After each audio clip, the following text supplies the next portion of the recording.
Good evening. Can you hear me now?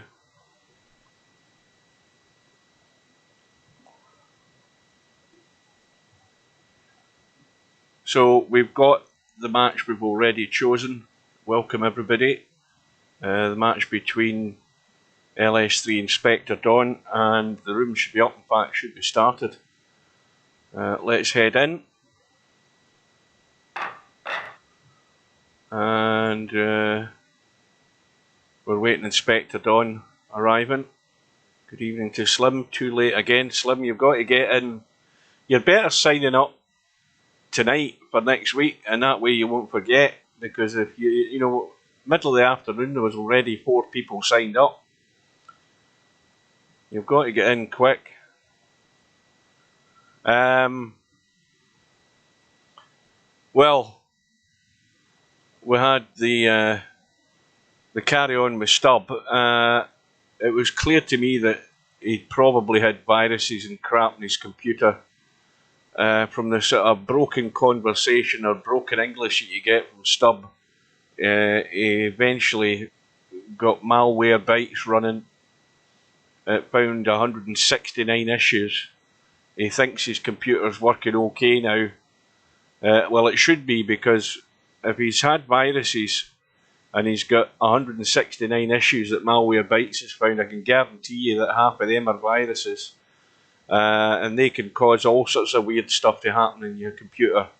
The one I had was data miners that I had to do a lot of investigating, and I had loads of problems with the PC just cutting out and restarting.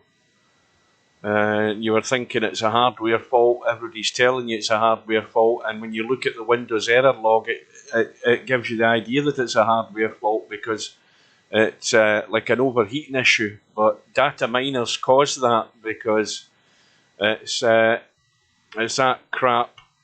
What is it you call it again? Mining for that cryptocurrency crap, and they basically use your PC as a host. And if you're running anything while that crap's on, as soon as your computer's on and all that crap's running, your computer's working overtime. And once I did a full scan and found all of them, I had about 4 or 5 of them. Everything's been fine, not a problem since. Good evening to Mark. But anyway, back onto the subject I was really getting at. Stubb. Albinario has sent messages to Steve. He's been going backward and forward to Steve. I think Stubbs coaxed Albinario into getting this final resumed, although obviously the tournament is dead and gone, it's finished. And Albinario the other night there sent me, I think he sent me a couple of messages over the day about getting this match played. Now Albinario told me it was going to be 9 o'clock British, sorry, not British summertime, we're finished.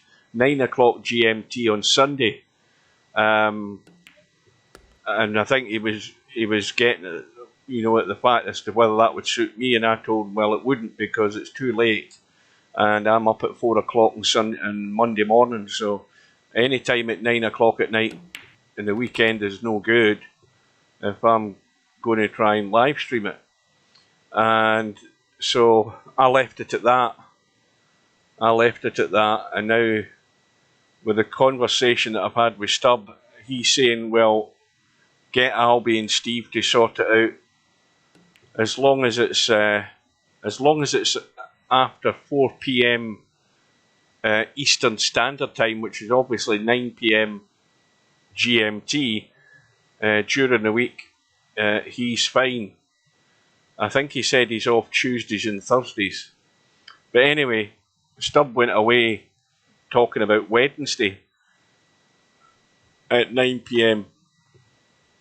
Well, the problem is I haven't contacted Albinario. That's between them two to sort stuff out. But anyway, from what I've heard, it's going to be a race to 10 for them to finish the match. Welcome to Cobra. Welcome to Mark. LS3 getting the 7 ball in this match. Meanwhile, Spectre Dawn is going to be winning the first rack. So the match will either go ahead or it won't, depending on how they sort things out. Welcome to Rob.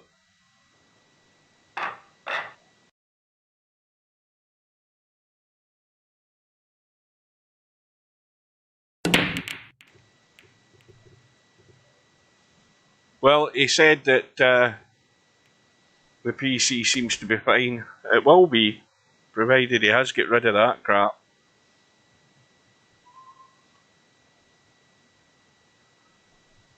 Let me have a look at my phone. What's that? I mean, Stubb's been sending me umpteen messages on Facebook. Can't get rid of them. No, it's not from him anyway. I wonder, I think that 8 ball's going to hit the point. I don't think you can use that 5-8 as a combo. I think the 8 ball's running into the point, it won't go down the rail. Yeah.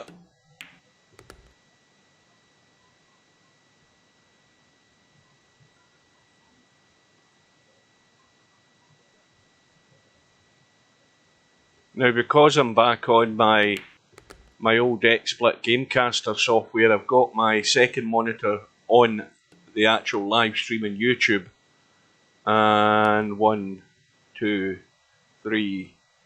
There's about 3.5 seconds delay on YouTube. Probably a bit quicker than that on Facebook. Anyway, the scratch by Spectre Dawn gives LS3 the ball in hand. And probably end up billiarding the 8 ball in as well, but it's just the 7 ball for the rack.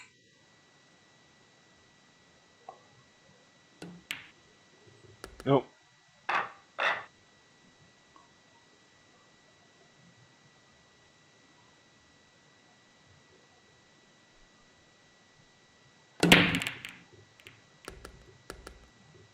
Couple of balls in the top right. Now look at that, 7 ball right over the corner pocket. And I wonder if LS3 can pot the 1. No, she can't.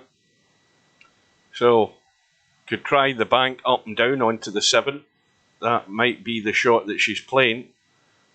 Well, yeah, it is. And couldn't avoid the double kiss.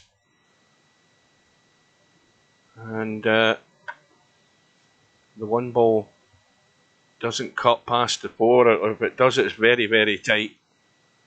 No, that's too tight. Well, the other thing is also, we haven't had any sign of this physics update from Steve, and I haven't seen Yamaguchi Taru anywhere near the VP4 lobby to suggest that he's done with his testing. So according to Steve, Yama was the one that's been testing this update to the physics. So nobody's seen or heard of him, at least I haven't. I don't know whether any of you guys have. So we're none the wiser as to when this is going to go ahead. It doesn't look as if it's going to go in for tomorrow night, for the league night. And the other thing is, we're not sure whether it's going to go in for the Cowboy World Championships, which incidentally, while Spectre Dawn is clearing up here, let's have a quick look and go to the homepage, because I think there was about 5 seats left in the Cowboy World Championship. What am I doing? I should be going to the shortcut there, which is pretty good at this stage, because when does it start? The 18th. That's a week today, isn't it? So a week tonight. For some strange reason, Steve set it at 10 PM GMT, 10:01. I don't know why. But we've got 5 spots left in this tournament, and I would expect it to be full between now and then. We can see that Acero is in it from Japan. We've got Albinario there. Myself is in it. Ice Age is in it. Mr. Fox, Hervé, Cobra, Casino Jim, who's one of the players I play doubles with in my days off. Fast Eddie's in it, Interchange X, Dwight is in it, Jose's in it. King Cow, I don't know who that is. That sounds like somebody that's changed their name. Let's have a look and see who that is. King Cow. Where are these people appearing from? And how many times is he going to give a 5-star rating to the Cowboy World Championship? Look at that. He's been bashing buttons. I think he's trying to hide his name. I think that's the idea behind that. I think that's what that is. There's somebody up to no good here. Let's have a quick look. Yeah, he's doing that to get rid of all of his previous matches. So somebody's up to something here. Now, who could that be? And what the hell flag is that for a start? I wonder,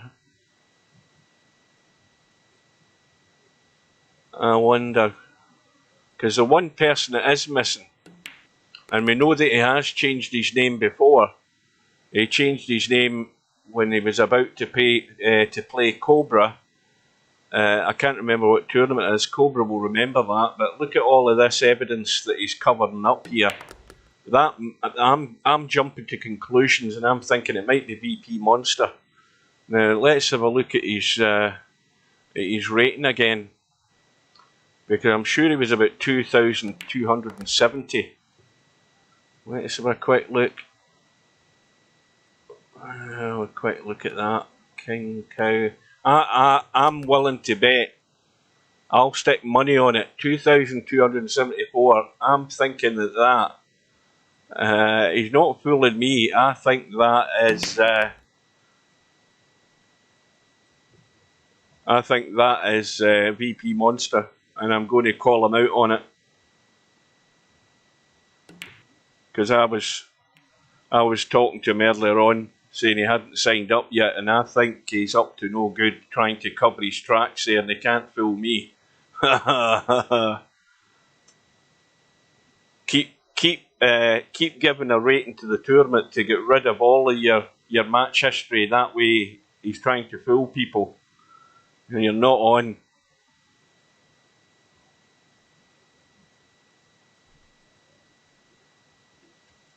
Anyway, what we missed, well, Spectre Dawn is up by 2 racks to 1. So keep your eye out for King Cow when he appears in the lobby, and tell him straight away that he's VP Monster. He's been sussed straight away.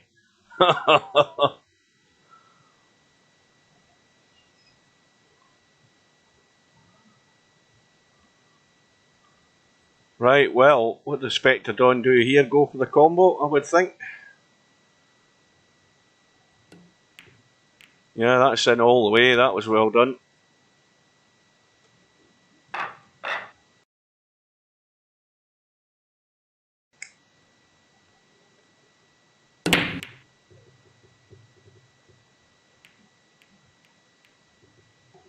So the brake is dry. Let's check my little doodle's working.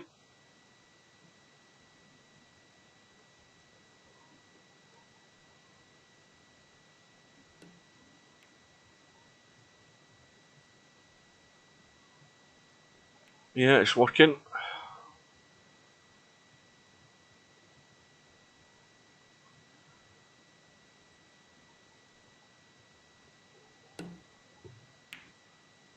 So Spectre Dawn gets the kick, but this one ball's going to come into play. And a perfect opportunity here for LS3. Now, you want to try and stun down into the 8 ball here. I don't know what the angle's like. It might not be conducive to do that. It's actually bolt straight. So it is, but you can pinch it in at the far side, but a bit of right English on it. She hasn't got into it though. Had to get into it a lot more than that. Welcome to Spectre.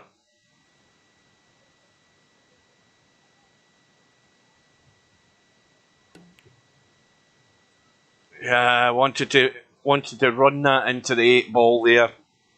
Had to hit the 8 ball there to stop it squirting past like that. And it leaves Spectre Don the chance to try and get around the table to the bottom end of the 3. I don't know, I would have probably run that a bit more. But he's got the bank. It looks as if that 4-ball's going to be awkward to get to.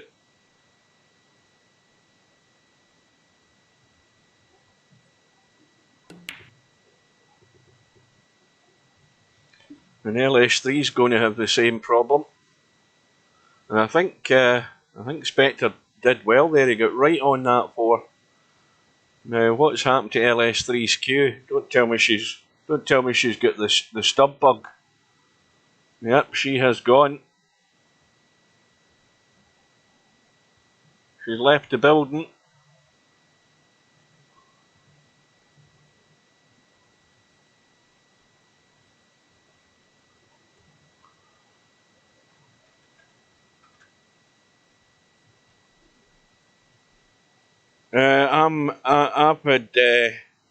I've had some inside information, Cobra, that you're picking up this cowboy game pretty damn quick. And that's what I've been hearing.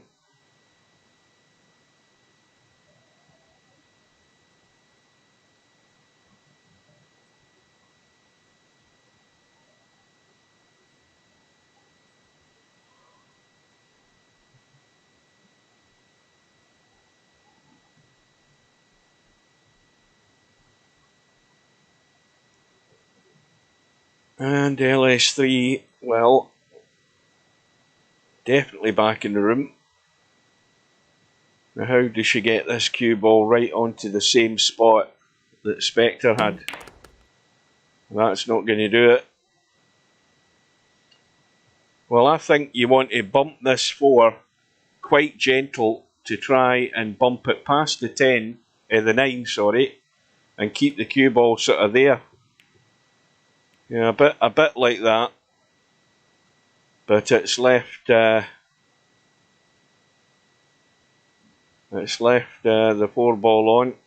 Yeah, he was telling me that. I mean, I don't know what the hell he's up to changing his name, because it does. I mean, I sniffed it out straight away. I mean, as soon as you see a name, a big rating like that, and I know that his rating's round about 2,270 something. I mean, he's been sussed out immediately. Well, a lot of these guys, that Chrisad guy, I don't think I've ever played him much, but for far as I see, I don't think he plays a lot in the 10-footer.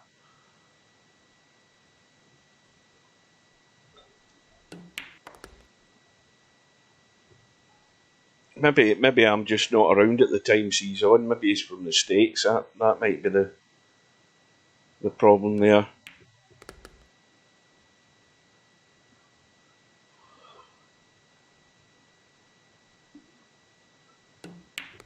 Welcome to Bedhead.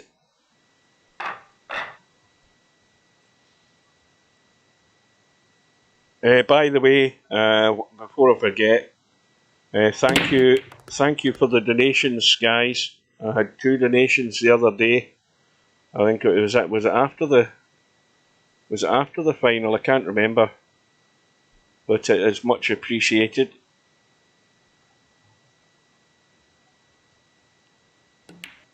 Meanwhile, LS3's got lots of work to do, but she's got to be at the table to be able to do that, and it's not looking great in this rack.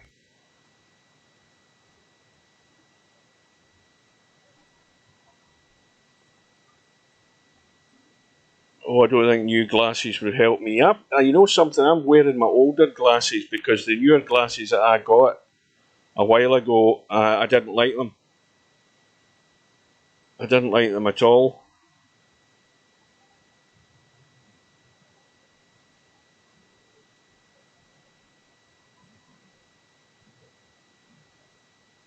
Well, this rack looks all but over.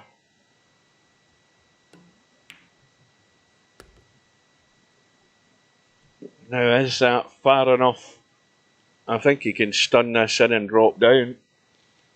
Or he might be able to just go top and run down. No, he isn't. He's slightly the wrong angle. But perfect angle to get up onto the 8.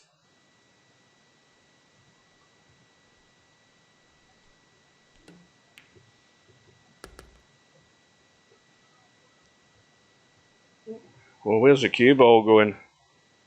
Now, that's not where you want to put the cue ball when you've got all that acreage right on the tip. And LS3 lives again.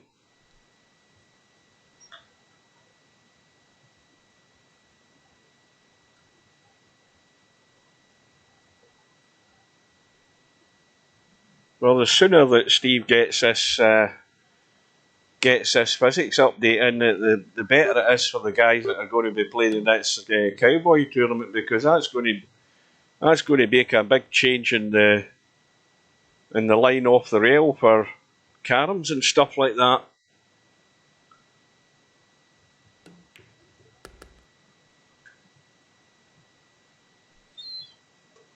So LS3's been given a lifeline there.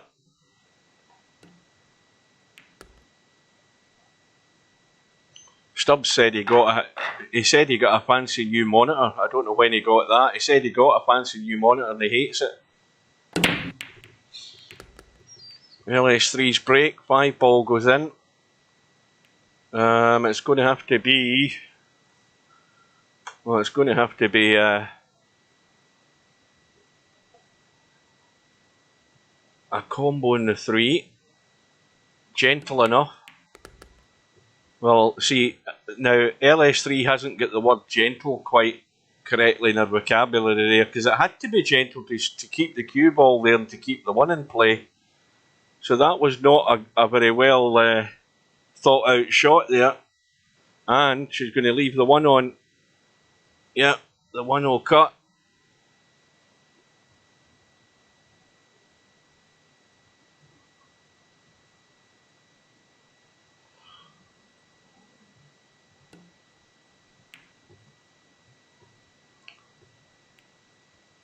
Now I'm quite a boring person when it comes to films and certain things in films, Mark, and you're old enough to remember. You remember the film It's a Mad, Mad, Mad, Mad World? You must remember that. I think everybody will remember that. Right.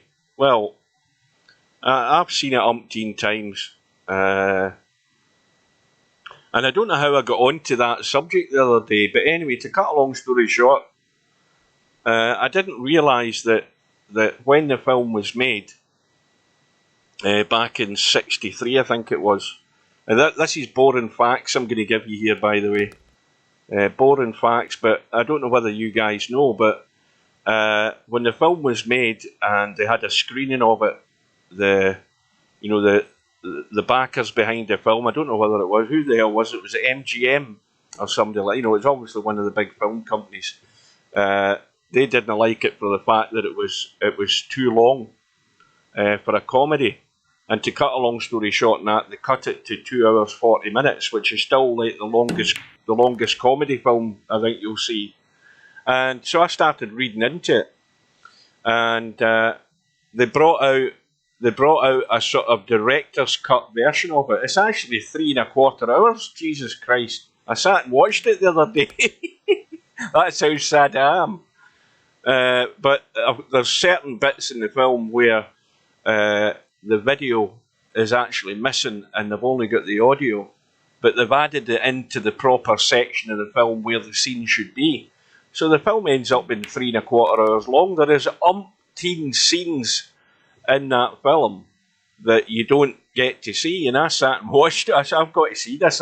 It's like watching, I remember when I bought The Good, the Bad, the Ugly, the director's cut, with the scenes that were missing and the dubbed the voice of Lee Van Cleef and all of that stuff. That's the sort of boring stuff I'm interested in. But anyway, I sat and watched it 3¼ hours, but it's a mad, mad, mad, mad world. I've nothing better to do with my time. Well, this match might be on here, by the way. In fact, there's a load of scenes, for example, right at the end of the film, you know Buster Keaton's in it. He's got a little cameo role at the end of the film. But the one thing that was interesting to me was when Captain Culpepper, Captain Culpepper comes out of, not that I'm aware of. Maybe Napnicker's got an idea somebody's up to no good there as well. But Captain Culpepper, when he finds out he's not getting his pension, and he comes out and he says, "You know what I fancy? I fancy a chocolate something sundae with a cherry on top." Well, there's a scene right after that where he actually leaves the police station and he goes into a diner to get one of these, and he actually makes a phone call to Buster Keaton that he's obviously wanting to make a run for it, and that's how you find out that. So that's an extra scene with Buster Keaton on the phone that you never see. And the one that you're talking about, they cut a scene from The Good, the Bad and the Ugly where Lee Van Cleef's character shows kindness to a wounded soldier. They cut because they wanted him to be pure evil. I never knew that one, but I did know. I mean, in the editors, the director's cut version, there's still a scene missing from The Good, the Bad and the Ugly when they tried to do the restoration from one of the Italian versions of the film. The scene was, the quality of the video was so poor that they decided not to put it into the film. So apparently there's a scene in that film with Clint Eastwood where he goes to see like a girlfriend. He goes to see her obviously to give her a good seeing to, but it turned out that it wasn't good enough, so they ditched it from the final cut. And then of course they got an actor in to do the voice of Lee Van Cleef, because when they went out to do the remake of the film and edit it all together, Lee Van Cleef had already died, so they couldn't use him as the original actor's voice. Anyway, I'm boring people here. Oh, has he signed up to the 9 ball? Ah, well, just tell him who he is. We all know he's not fooling anybody.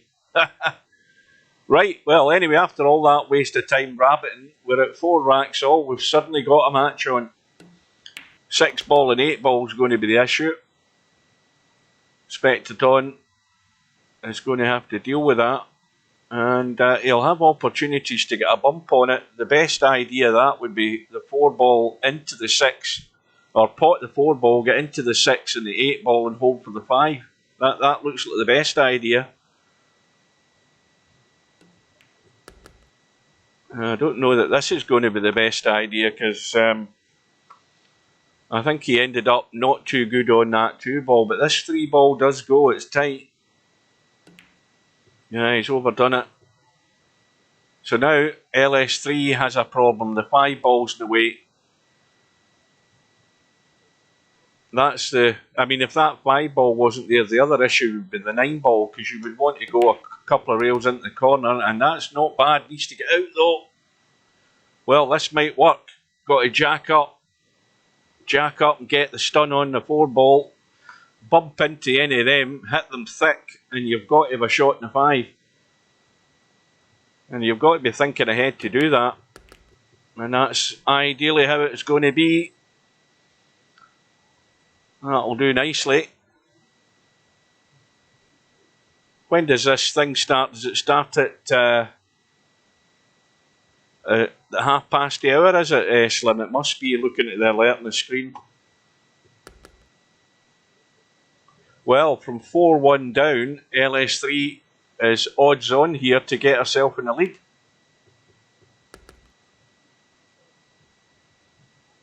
This is a good turnaround.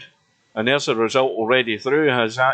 Stefan has taken out Hazard, 7 racks to 5. And, oh dear, LS3's failed at the final hurdle.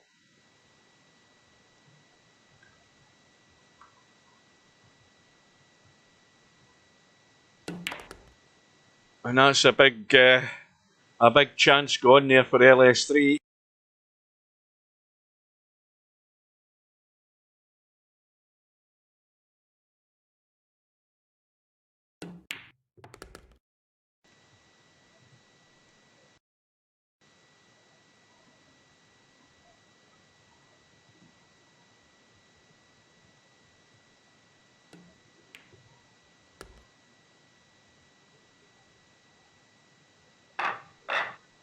Another result through. Larry off and running. 7 racks to 1 against Jezdev.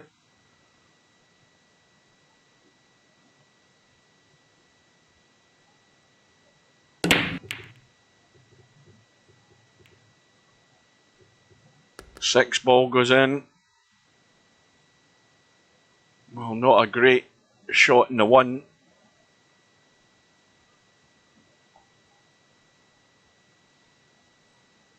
Another result through. Mark Shark's taken out Bill. 7 racks to 4. Now the push out's been called here, so LS3 can either play from there or put Spectre Dawn back in. I don't know. She's gone all out for the bank. And that 5 ball is hanging.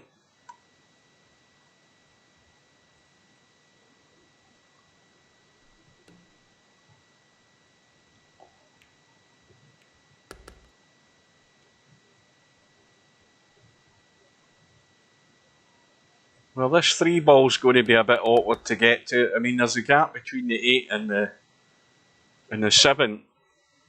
You know, this way. This gap here to get to the 3 that side. And I think the line that he's going to have is going to bring him down this side. No. Well, he hasn't got into it either way. So now it's one of these bedhead cuts, the 3 ball. Another result through. The results are flying through here. DJ Simon with a 7-4 win against John Boot. And again, when you get to that awkward angle, sooner or later you're going to eventually run out of luck. But maybe not. He's left LS3, no shot. Big boom on this 3 ball, never know. Well, it didn't get near it at the end. I would have given that a proper blast. Always a chance of knocking that 9 ball in. It's not that badly set, that 3 and 9. As we're about to find out.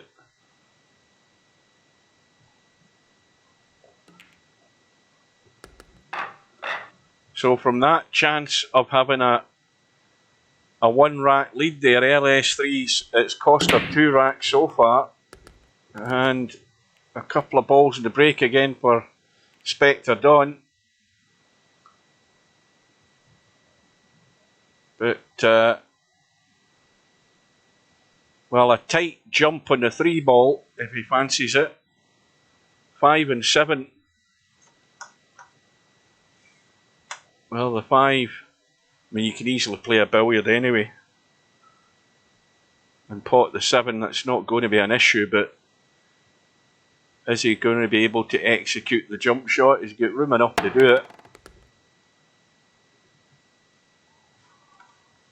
Well, this is one of these no man land shots. A very thin cut into the side. And just as bad a cut into the corner. But again, it's a big target area to play the bank onto that 5 and 7. I mean, I think it'd be very difficult to miss a hit on these. Although it looks as if he's lining up the cut. Yeah, again, I would have just went for the bank there. I think your odds were a bit better on the bank than they were actually a very thin cut like that. And it's given a lifeline to LS3. Need to have a quick look at that 5 ball though, just to double check she doesn't want to try and pot the 5 ball clean because it's very tight. Yep, now she's ended up hitting the 7 instead. It had to be a billiard and she got it wrong. Big boo-boo there by LS3. And the only thing that might save her is that 8 ball where it's stuck, because that's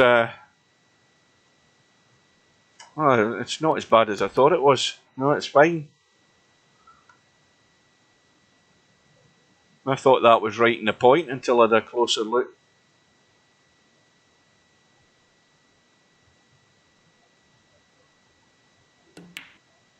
And Chimpy has taken out Black Jagged in the first round. This must be the one remaining first round match, I think. Can't be far off it. But it's done and dusted now. LS3, that one mistake she made when she could have been 5-4 up is her downfall ultimately, because she's lost the remaining 3 and it's 7-4 to Spectre Dawn.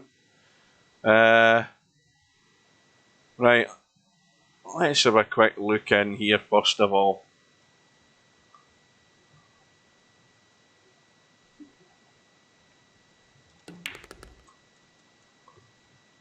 I'll just say hello.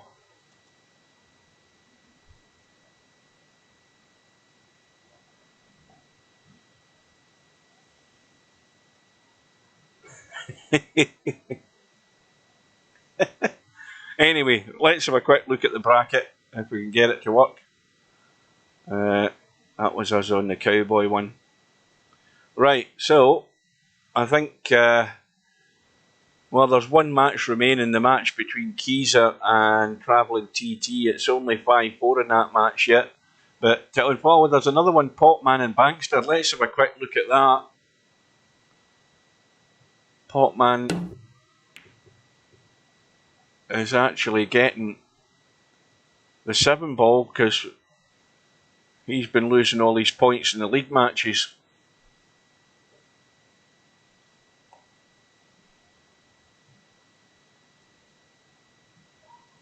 So ball in hand for Popman.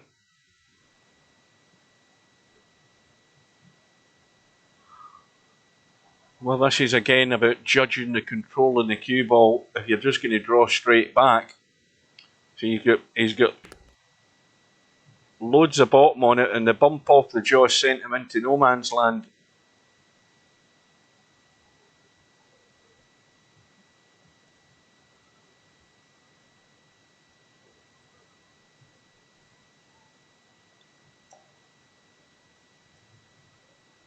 I'll give VP Monster credit for actually trying to cover his trail by getting rid of all his match history.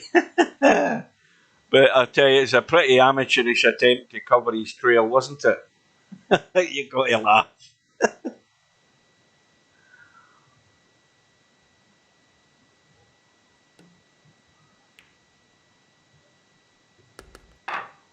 So, Popman squares the match, 5 racks all.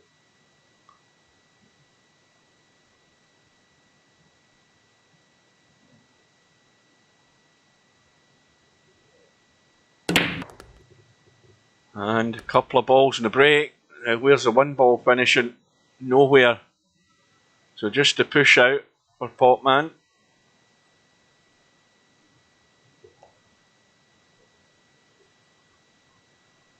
Now I know what I'd be doing. I'd be pushing to the middle diamond up the top of the table to leave an edge of the 1 showing, because that way you're probably going to get put back in. And if that's the case, you can still get away from the 1 ball from there. As it is, Popman's potted the 9. Bankster doesn't like the setup, and Popman's going to go for the cut in the 1. He's taking his own bait here, Popman, because he's been forced to. Let's see if, in fact, this is well off the rail. So no, he's not even going for it. Well, he might regret that. I think he should have had a go at that.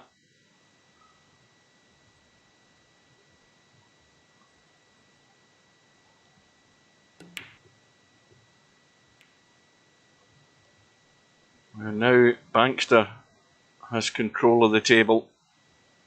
Popman can easily jump the 6.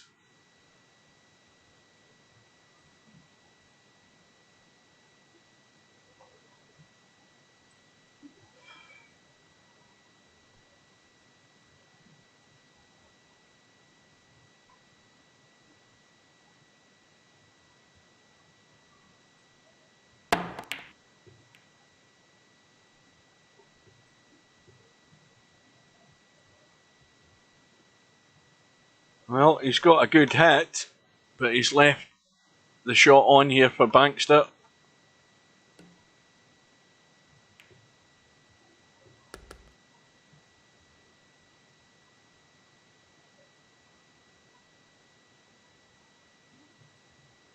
Well, this is straight down onto the top rail and back out into the table for the 4, into the top right, and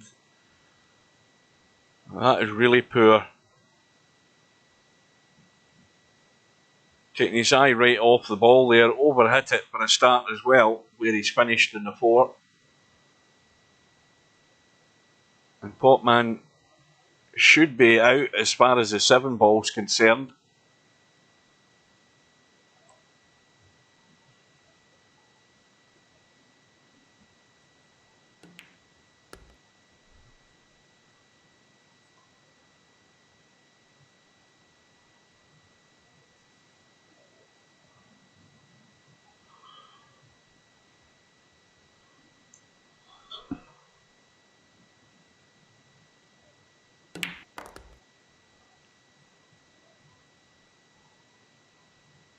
Well, he definitely should be in the hill now. No excuse here. Roll the 6 in, roll the 7 in, set up the next rack.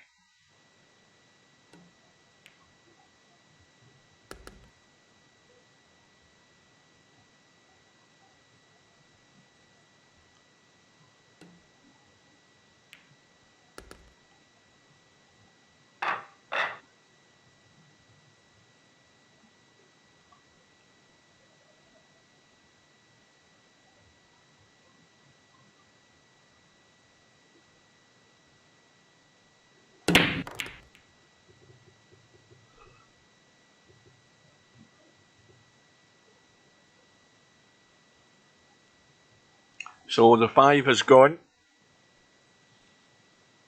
but Potman's going to keep this going. He's going to have to squeeze the 1 past the 6. I think he can cheat this past the 6. Even if he got some in the rail, but he didn't. I don't think he really considered that. I think that possibly would have went.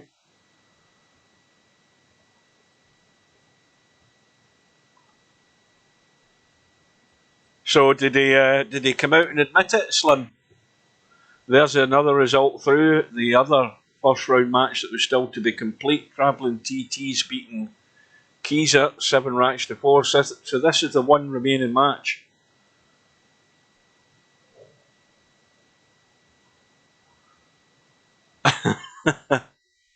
He didn't reply to my hello monster, because I just said hello monster and left the room. Yeah, of course. He knows fine well. I sniffed him out straight away. Who's he trying to fool? That's the bit that gets me. Who's he trying to kid? That's the one thing when you change your name, you know, unless you create a new account, when you change your name, your rating's still the same. But I'll give him credit for trying to cover his trail, but it didn't work. Because my 6th sense was buzzing all over the place as soon as I looked at the name.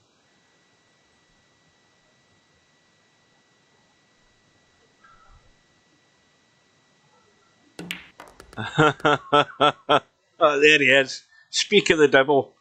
Imagine covering up your trail by getting rid of all your match history. I'll give you 3 out of 10 for that attempt.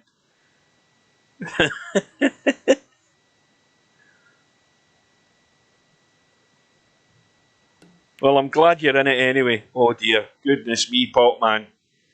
Oh well. And by the way, I've got players wanting to bail out my team. I've got Potman who didn't want to play tomorrow night, and that's a good reason there. That missing the 4 ball. We've got Steve-O now who can't make it at 6 p.m. The Rats are jumping the sinking ship. Well, I think they're a bit late because we're already sunk.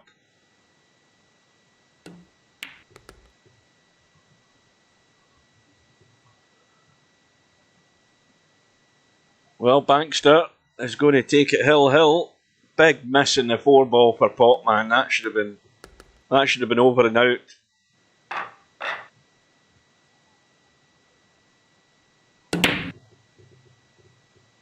8 ball goes flying in. Half a shot in the 1. And got to get right through this cue ball. I mean, you've got to draw this right into the rail and get this spun across the table to have any sort of sight in the two, I think. Because if you start going forward, you're going to run into traffic and just trying to play safe. Well, Yama's, according to Steve on the stream the other day on the stub match, according to Steve, Yama is the one that has been in contact with Steve, pointing out a couple of issues, and Steve looked at them and agreed with Yama, and so Steve's given him the updated version to test out, and since that we've heard nothing. My assumption was we were going to have the update this week before the league night. It doesn't look like that's happening yet, but I hope it's in long enough before next Friday when the Cowboy World Championship's about to start. I hope it's up and running soon enough so we can get a go at it and check things out. Well, that little billiard off the 9 ball with a 1, I presume Bankster didn't play it.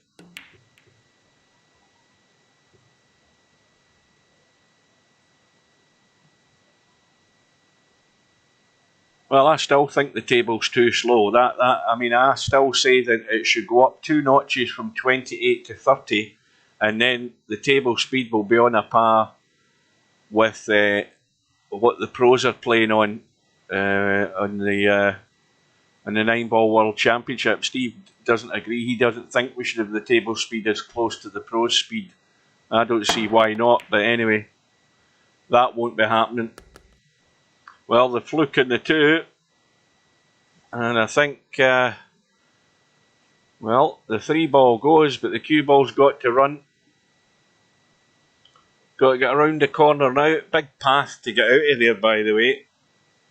I mean, that way, that way, that way, and you've got to be on the 4. In fact, it's going wider than that. It's going sort of that way.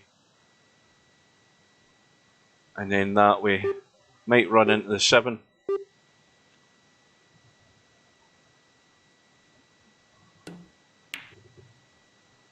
Might run into the 7. Just missed it, but I think partly that was due to the fact that he never potted the 3 in the first place. Bankster has got a similar problem. It's a thinner cut, but again, the line takes him into the 7, shot in the 4, and well, if he can get a good enough position in this 5 to make it easier to get on the 6, then this has the possibilities of being over. We might have got into that too much. Is it going to hold up when it bumps the rail? Yes, it has. I'll have a quick drink if we can find my bottle.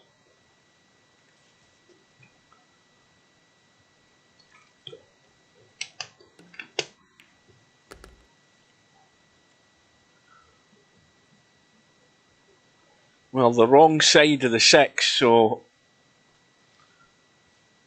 because the cue ball wants to go that way, and if you get into the cue ball, he's going top with a bit of left, and that'll, let's have a look. What would I do here? Well, I would actually stun this tighter into the corner to come across with spin. I think that's what I'd be more inclined to do. Again, he looks as if he's just going sort of plain ball, cut it in and come down this way somewhere. Well, that works. It's pretty much on the spot. And a result already through from, is that 2 results that's through from one lost side?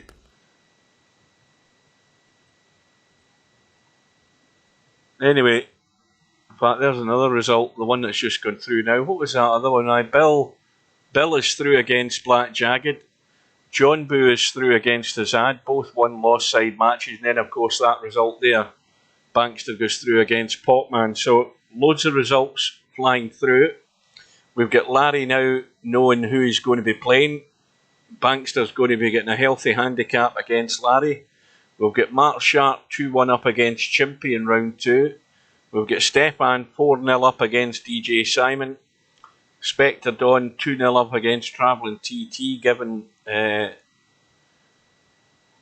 and out in that match. What we got in the one-loss side? Well, there's not a lot going to be happening there until results come through, but LS3 is already 2-0 up against Keezer. So let's go in and have a look at Mark Shark against Chimpy. This is a scratch match. Mark Shark with a slim lead at the moment.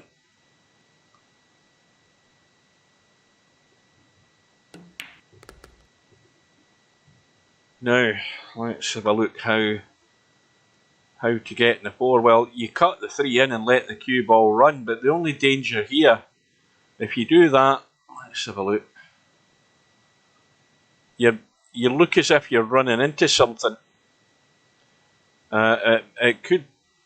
It could possibly be the 4, unless he's trying to get right into a spot. Yeah, that was a bit delicate.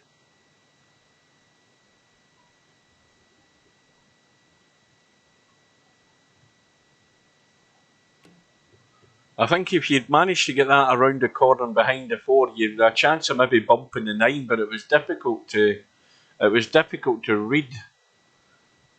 But he's played a decent enough safety, and Mark Sharp's gone as well. So we would LS3 lose connection. We'll get Mark Sharp losing connection.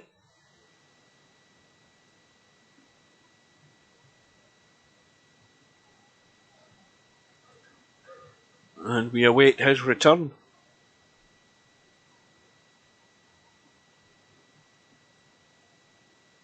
Well, this Cowboy World Championship is going to be interesting, because I think, I mean, there are still probably a couple of players missing. I think one of them is the current Cowboy World Champion, if I'm right in saying. I didn't see his name in the list yet. I think Bakermaker won it, and I don't recall seeing his name in it yet, and he might, I don't know whether he's got the notion to do it, or whether he's, because he has played Cowboy doubles with us in the morning, on the odd occasion on the 10-footer, because we only ever play in the 10-footer, but I never noticed he being in it yet. Well, he's a strong player. And meanwhile, Mark Sharp's returned. Very thin 1 ball. Tell a lie, not a very thin 1 ball, a very thin 4 ball. Very thin.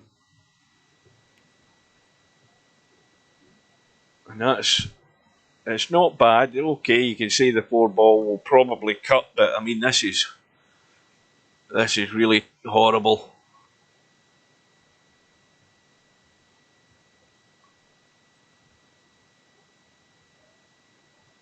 Yeah, well, I don't think he's in it, Slim, but as I say, he's one to watch out.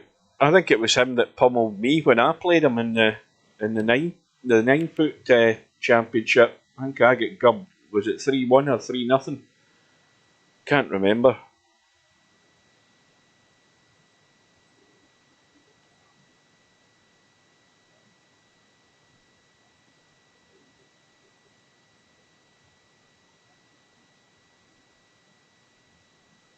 And there's certain players like, for example, Casino Jim, who more than regularly on my days off I get a game of doubles with him and the other guys, and his rating, I mean, don't ever look at his rating and say, well, he can't be that good. He's coming on leaps and bounds at Cowboy, provided he can stay awake, because when we do play, it's late at night his time, and half the time he's fallen asleep. But he's a pretty well improved player, and his rating does not reflect that.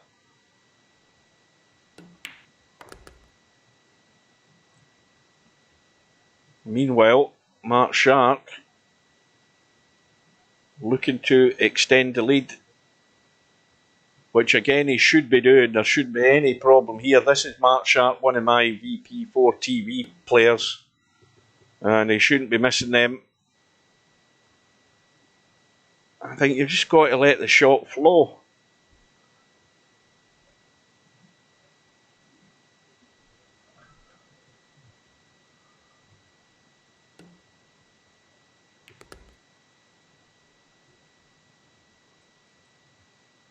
Aye, but the thing is, Slim, you've got an advantage though. I mean, you can easily adapt to Cowboy because of the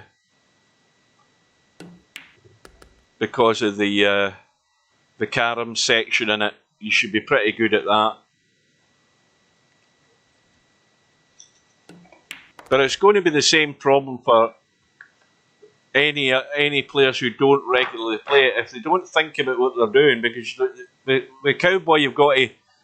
I mean, you can say, well, you do the same disciplines you do in every game, but in Cowboy, it's slightly different from the point of view that every time you pot a ball, or every time you're playing a shot, I should say, the most important thing is where the cue ball's going.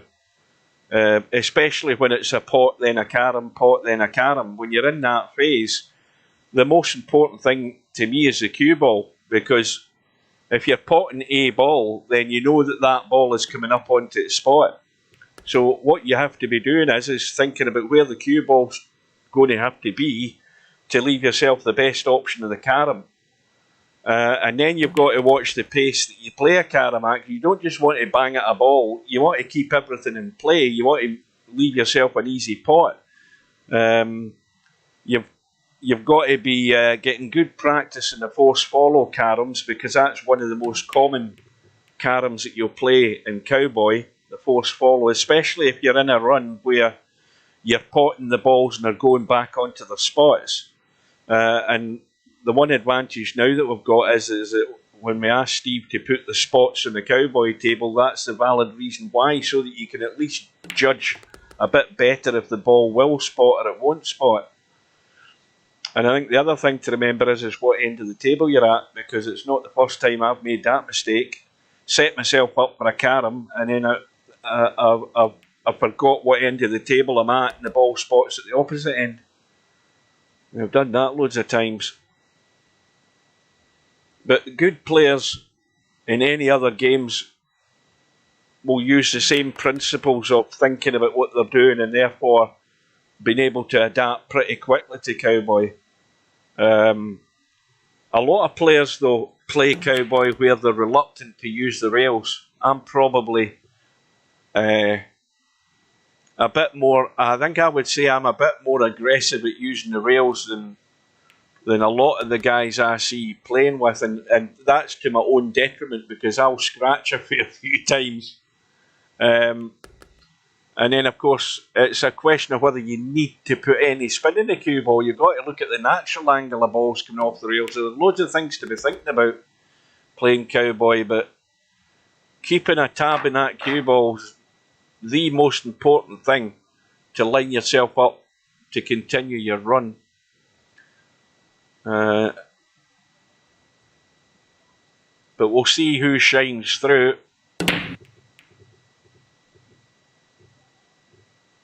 Well, it is worse, because if you're in a nice run of 60 odd, and then the next thing you know, boom, you scratch. As a painful scratch. You might spend 15 minutes at the table running up a run of 60 odd or something, and bang, there you go, you've lost it all. You've got to do it all again. But anyway, we've got Chimpy with a slim lead, 3 racks to 2. We've got Mark Sharp with a wide open table, and he's funny on this 3 ball, I think. Let's have a look. Well, he's dead straight in the 3, so he just kills it stone dead. Now, I would have killed that stone dead, because he's run at an angle here that's interfering with the 9 ball. And he's trying to get down for the 5. So he's got to get this narrow into the corner and out if he's going to try that.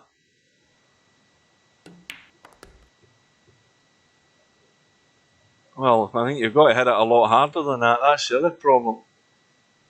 That was never going to get there. Yeah, Bill's played a cowboy occasionally.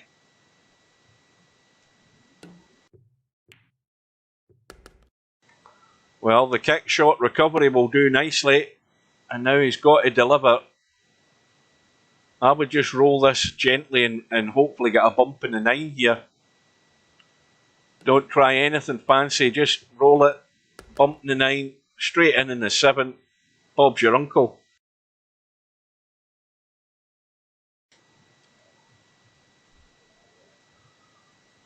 Well, we're probably down to just 4 spots left. We'll be full well before the tourney starts. There's no way we're not going to get a full house.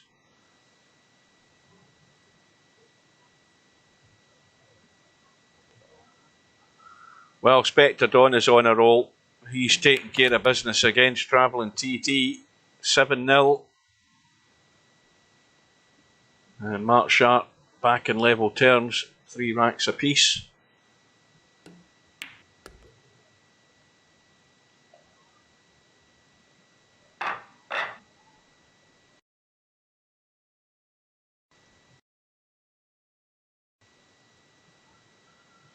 So rack number 7.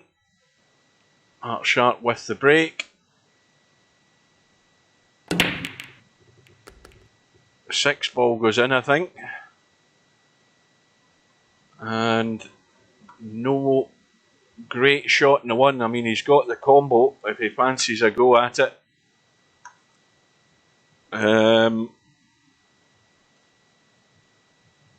He's got a bank on the 1 past the 4 ball, but you've got to get the cue ball out of the way, because the 1 ball or the cue ball would be crossing the path of the 1. Well, this is a fairly simple billiard. Off the edge of the 1 onto the 3 to pot the 3, but no guaranteed shot that you'd have in the 1. It looks as if he's just trying to push this 1 ball through.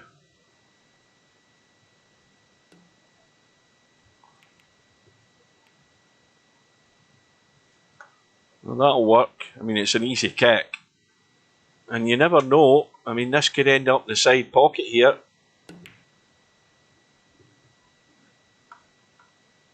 But it's going to be an easy starter for Chimpy. 2 ball over the top left, 3 ball over the bottom right, 4 ball over the top right, 5 ball into the side. This rack's over.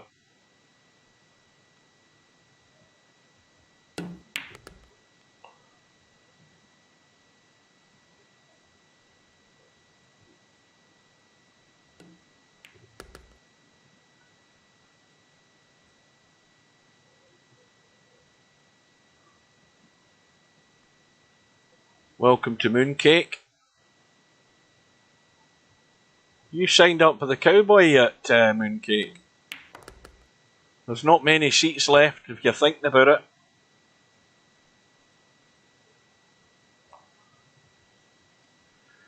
And Stefan has taken out DJ Simon by 7 racks to 3. Well, I'm guessing that there's only like 4 spots left between now and next Friday. So if you're thinking about it, I wouldn't hang off too long, because it's going to be full.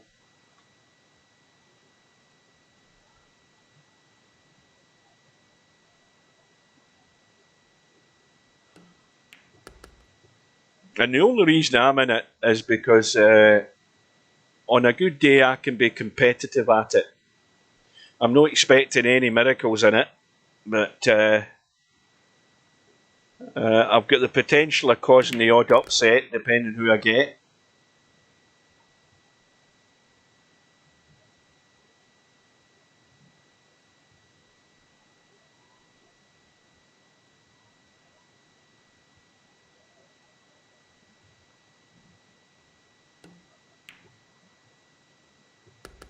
So Chimpy goes into the lead.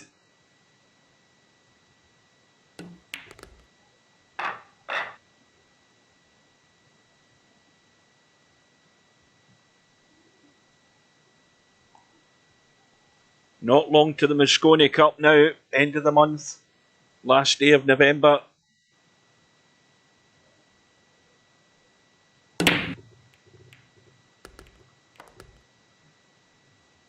Well, that's a pretty damn good break. We've had the 1 ball and the 4 ball go, a cut and a 2 into the side.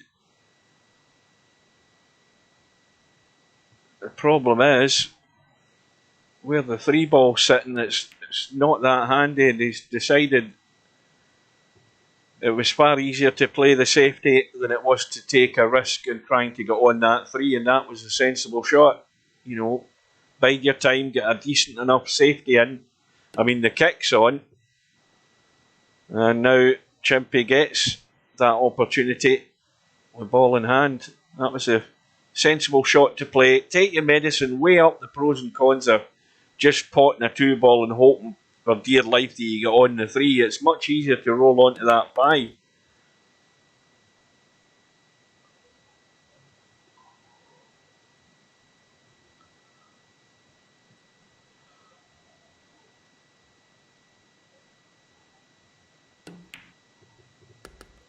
Now, I think he's still the wrong side of the 5. Yep. And the 9 ball's in the way, that's the other problem. Because you would normally hit this with a bit of running English to come around the angles and down for the 6. And the 9 ball's the problem. That's right on the path. It's right in the flight path with this cue ball. Yeah, he's tried a miracle shot to get there. I mean, if the 9 ball wasn't there, not a problem. He'd have went 4 rails, he'd have been on that 6, dead easy. And so Mark Shark gets his lifeline. Right, now you've got 1 week to get practice in. You've got a week to go to get some practice in.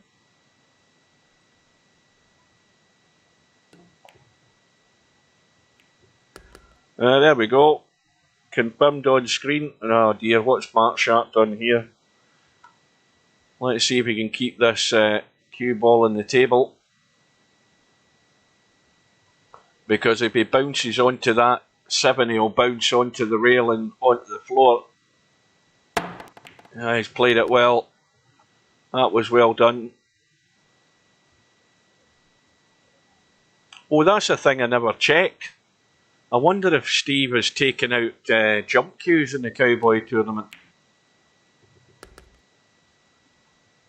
I never even looked.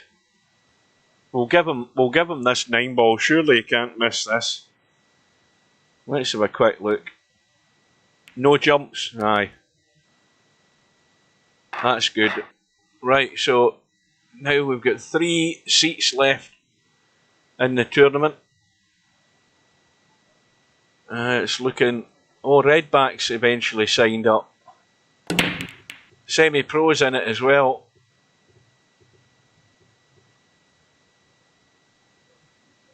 Now, X Games and Casino Gym, they're 2 of the guys I regularly play with in the mornings.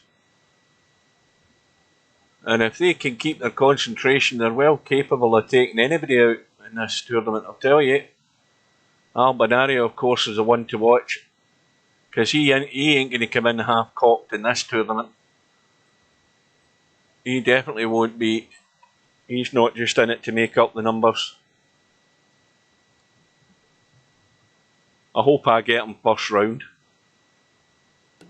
I want Albinario or Cobra first round. That'll suit me down to a T.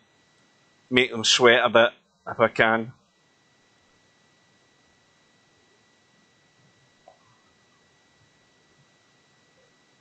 Machine. Yeah, who did we think Machine was? That's the American one, isn't it? That's him that was in the other. What tournament was it he was in? No, I don't see that name there. Because it goes alphabetically, he's not there. Or did we think it was somebody else? Well, it's not King Cow, because we know who that is.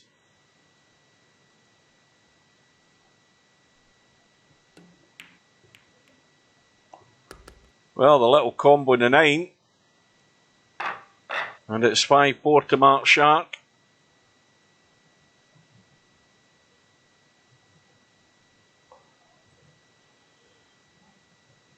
Well, Barker's.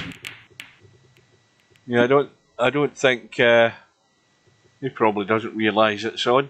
I wonder if Stubbs going to bottle out again.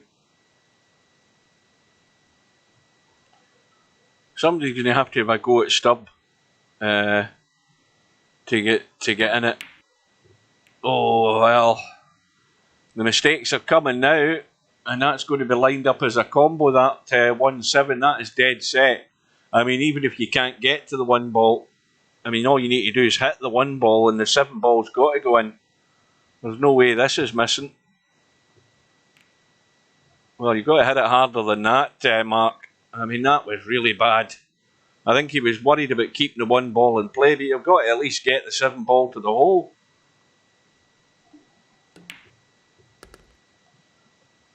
And again, the way this table is sitting, I mean, at worst, Chimpy's going to have a 4-7 combo at the very worst. But where the 3 ball's sitting, if he can get back on the 3 ball, he could make it a lot easier. He's dead straight on it.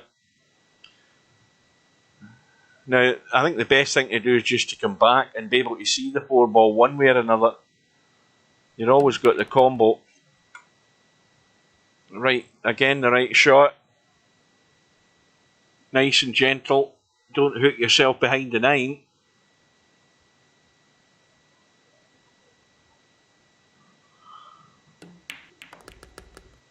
Well, the 4's got in as well, which is a bit of a bonus.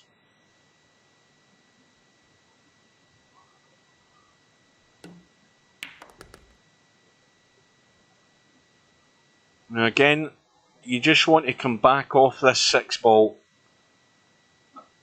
I would stun this nice and firm, just to come back off the rail like that, and it gives you full control of the cue ball.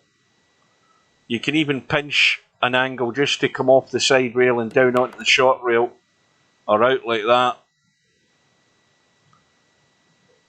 This might be going all the way. Well, Bill has taken care of Travelling TT's participation in this week's tournament. It's 4-0, and Travelling TT never won a rack tonight. I think he lost 7-0 in the first round there, and lost 4-0 on that 1 loss side. Chimpy breaking off rack number 11.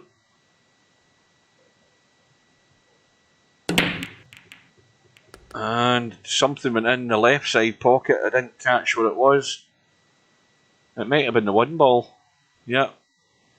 You got no shot in the 2. Now.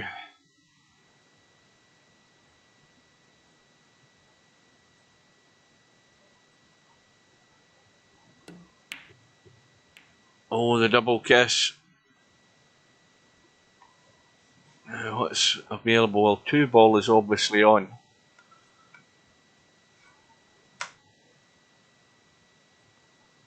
Now, does he want to rush, try to roll onto that side rail? He's got it clean. And now, nice angle. I don't think you want to be running forward, because again, you could run into the 9 if you're going with a bit of spin. I'd be drawing this 3 ball in to come up. Well, he's managed to get it right. He's gone forward, and he's got the pace. Cut the 4, come out into the table. I think it's the rule of thumb here. Leave yourself a sight in the 5. Brushes the 6, it doesn't do him any damage. So Mark Sharp with a excellent opportunity to get to the hill here. And again, there shouldn't be any problem here. You think ahead, you kill the cue ball, you roll the 7 in, you finish the top side of the 8. That's perfect. Top side of the 8 to stun it in and drop down onto the 9. I mean, there's no thought involved in this whatsoever. You just need to get top side of the 8. That's the first rule. And that's not the top side, it's the wrong side. But he's putting inside left to check it.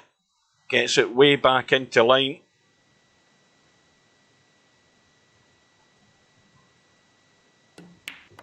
And breaking for the match.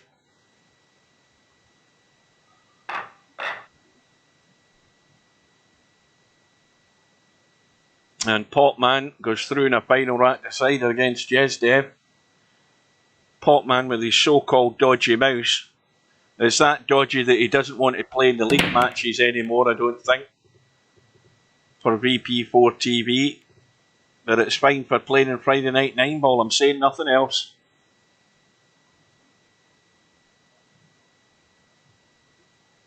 Mind you, he wasn't in the team this week, because I had to pull him, because he told me he couldn't play. Come up with some excuse he was doing something else, I don't know, but anyway. That's a decent enough safety. Easy kick though, and the one ball will stay there, because unless he gets it really thin, there's... yeah, and that'll work. That will work very nicely. Well, the angle's there, I think, to get into that corner and kick the one. I just caught the edge of the one and no more.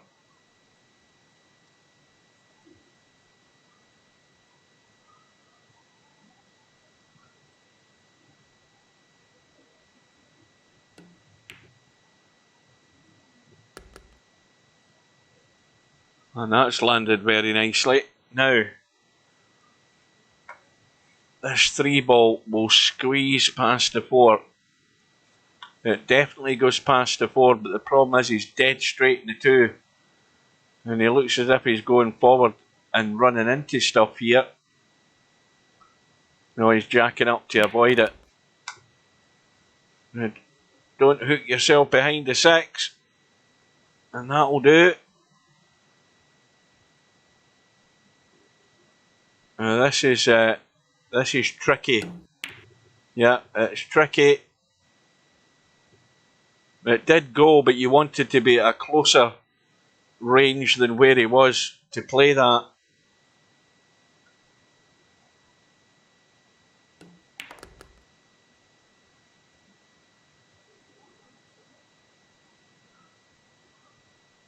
So Chimpy has his opportunity to take this all the way. Just get the cue ball out into the table for a fairly straight 5 ball.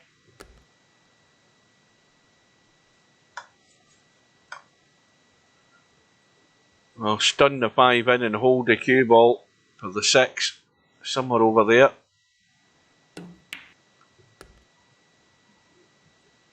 My whole system being dodgy the last few months, I still played. How do you mean, Larry? What, your physical system or your PC system? And what sort of problems have you had?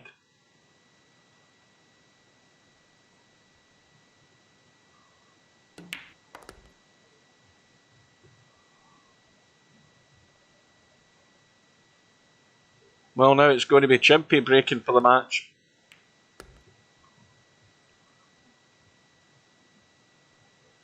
No, I presume you've done the Malwarebytes scan.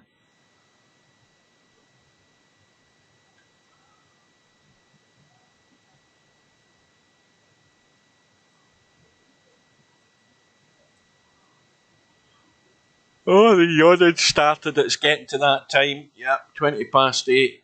The old brain's in shutdown mode already. Well, a ball goes in. And not a very inviting shot in the 1.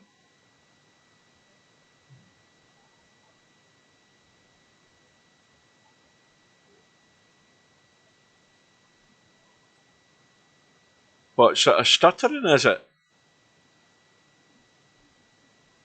Potman was given all sorts of weird descriptions of what was supposedly going on with his mouse, because he thinks his mouse is acting funny.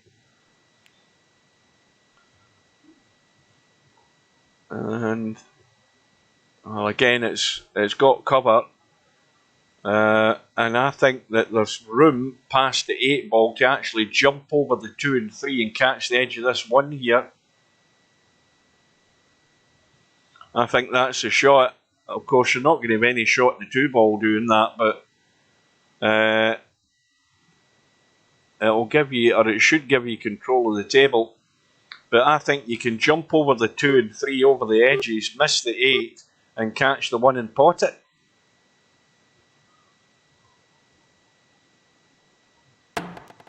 Yeah. Now you just need to stay in this bottom end of the table, and we know what's going to happen next, because this is odds-on certainty nailed to the 5. I mean, you've got to get a ball to a rail, Mark Sharp. He's not thinking. He's not thinking at all. You've got to stun that to get the pace in the 2 ball. And that's simply not thinking about what you're doing, which is the biggest failing for 95% of the players in VP4.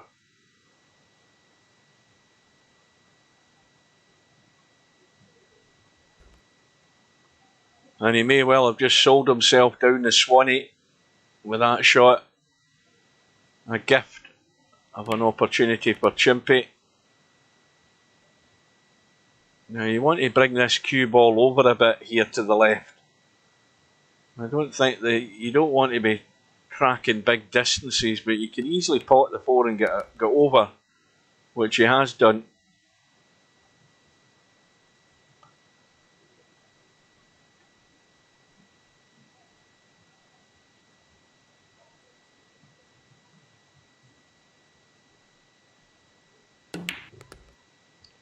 Now that's a bit loose, and that is a big mistake there. A big blunder. It just needed a nice firm stun, not so much the draw, that shot there.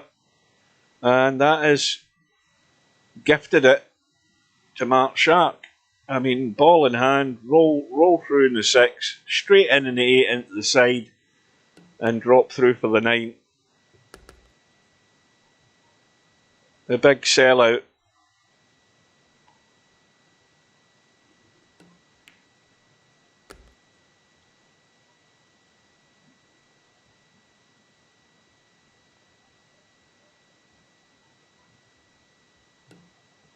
So Mark Sharp falls over the line in the final rack decider. 7 racks to 6. Chimpy moves over to the 1 lost side. And we'll get a quick update now on where we stand. Right, so on the winner's side, we've got Mark Sharp about to play Larry. We've got Spectre Dawn and Stefan underway, and Spectre Dawn is racing away with that one as well. Stefan's getting what looks to be the 7 ball, and Spectre Dawn's already 5-1 up, so that's a tall order for Stefan. The 1 lost side, we've got John Boo and Bankster well underway. It's 2-0 to Bankster. We've got Potman just about to start with DJ Simon, and Bill is lying in wait on the winner of that match. So now Stefan, I think we'll go in and watch Potman and DJ Simon, to be honest with you. I think we'll watch that. It's only a race to 4. And they're underway. Potman's already got a rack in the board, and he's getting the last 2.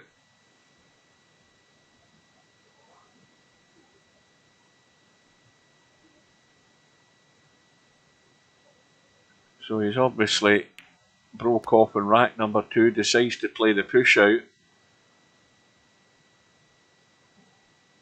And he should be in trouble in a second or 2 here, because if Simon can thin this one just a feather with a bit of spin, he should get covered behind the 8. Send the 1 ball into that 8 ball. It needs to be really thin though. Well, I think he actually ended up going for the pot, but he's got second price for it. It's actually worked out nice. Or has it? Is there enough room? There might be. Yeah, just enough room to get there.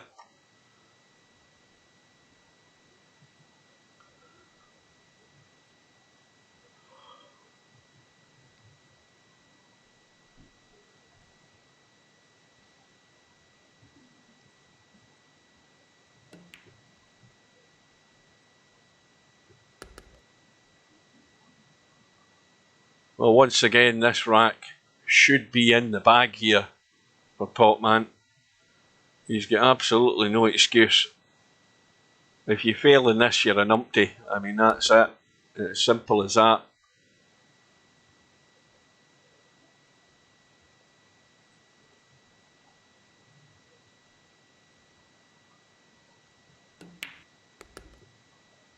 Now, what the hell is that picture that Potman's got there? What's that supposed to represent?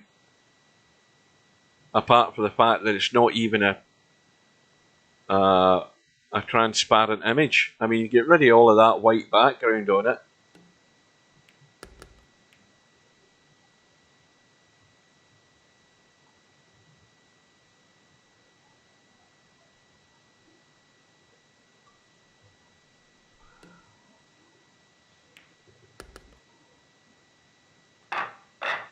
So Potman with a 2-0 lead. Race to 4, remember. Potman getting the last 2, which is generous enough. 3 ball goes in, I think. 7 ball goes in. And no shot in the 1.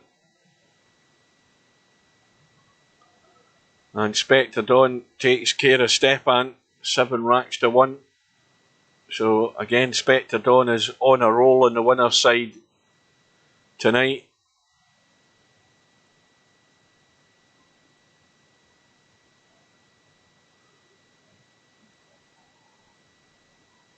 Well, it's an easy hit.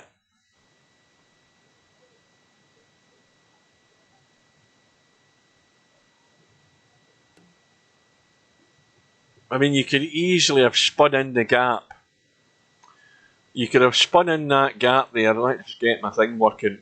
You could have spun in the gap with a bit of English to kick that 1 and try and kick it up the table and keep the cue ball somewhere sort of in this area.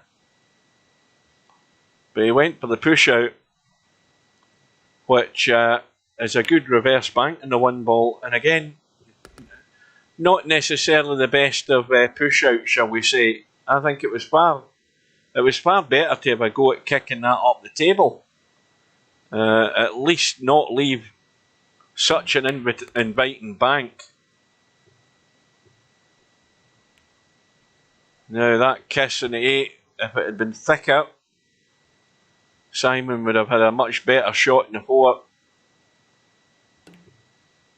And he's cut that well.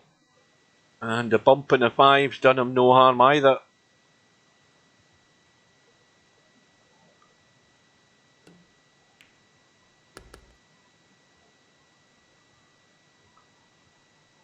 Well, Potman paying the price here for not a great push out.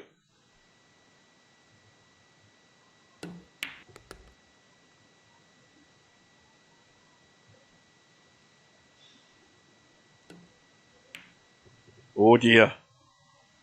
And Simon, in a bit of a hurry, has blown it. I think that 9's off the rail, so it should be able to cut along it. Cue ball's fine. Well, Simon had his chance, blew it on the 9 ball. And meanwhile, Bankster marches on in the 1 loss side. He's taken John Boo out 4-0.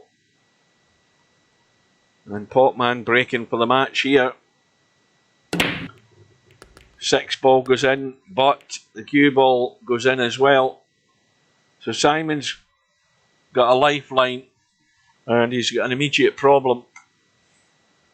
That 2 ball's going to have to be cut onto the 3 to make it. Well, he's played the 1 into it to nudge them, but he hasn't got a hold of the cue ball.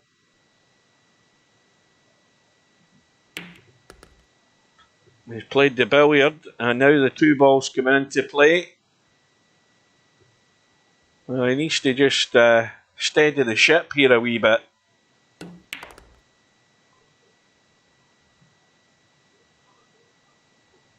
Because he's now got to deal with the 5-7.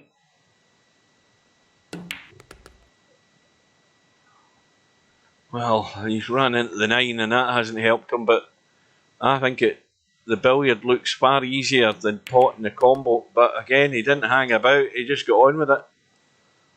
Cue ball sitting nicely in play. 8 ball goes past the 9. Just got to dig into this.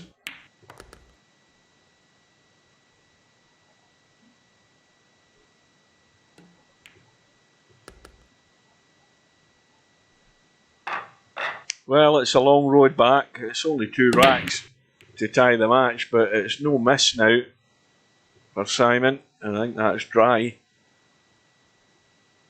Now the 1 ball looks as if it's past the pocket pretty much. I mean, I think you could catch that very thin to cut it in, but the odds are you're going to scratch straight into the top pocket. He's trying to squeeze it into the top pocket, and he's used all the rail and all the pocket. And he's got there. 3 ball isn't going anywhere quick. It's where it's sitting. I mean, it does hit the 6. It goes through to the 6. But how do you get there? He could be banking the 2 onto the 6. But got to get into the cue ball then to come up the table.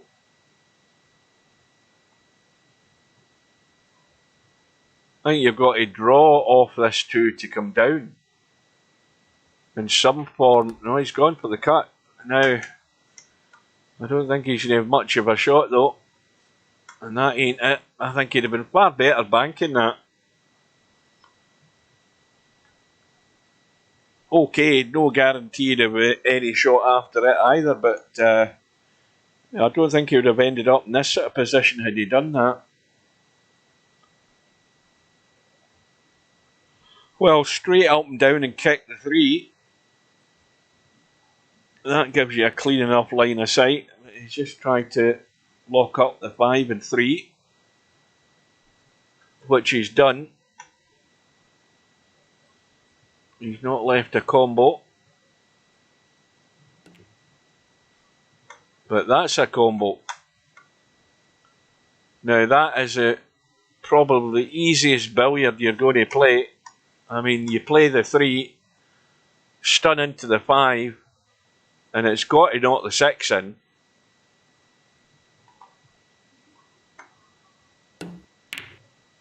Well, would you believe it? It did everything but knock the 6 in, but the 3, oh, I thought the 3 was going to go there as well.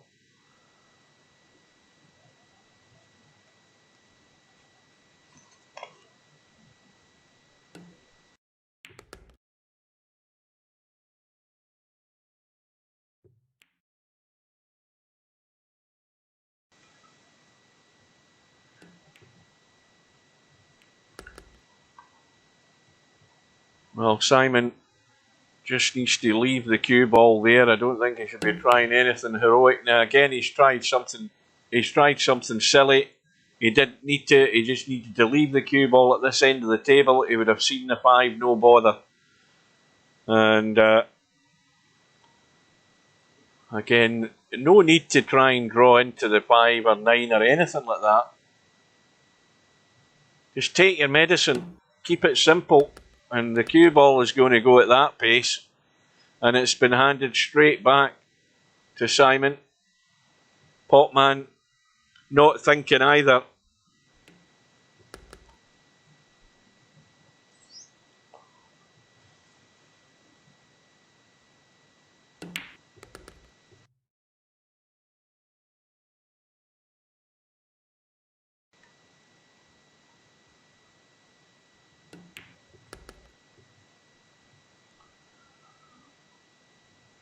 So Simon now just one behind with the break.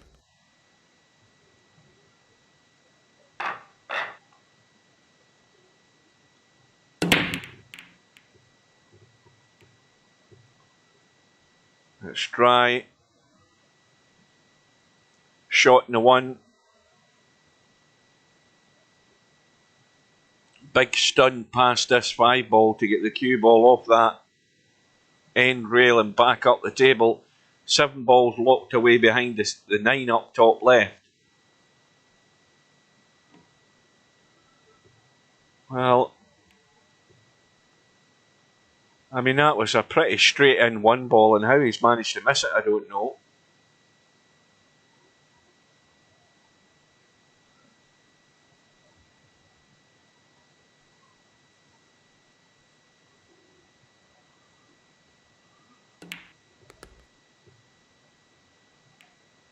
Well, that nudges the 4 into play.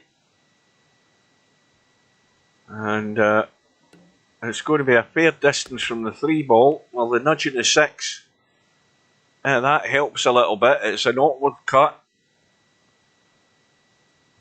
But he's always going to have a shot in the 4.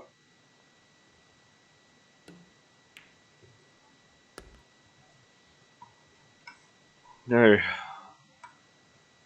you just got to come back across the table for the 5. He's gone a bit straight in the 5.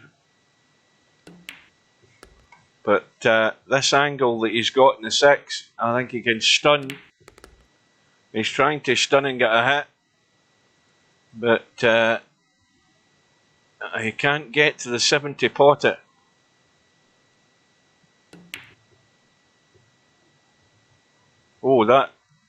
Oh, I thought it was going to go in. It's come into play though.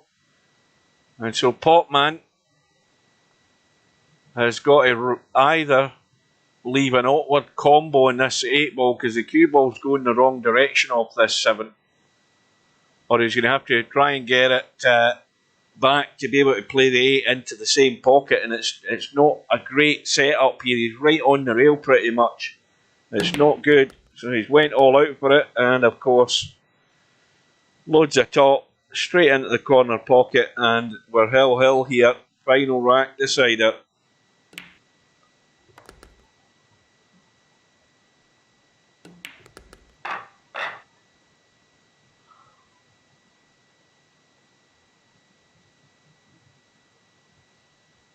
So what are we? We're an hour and 40 minutes into the tournament. Loads of results gone through.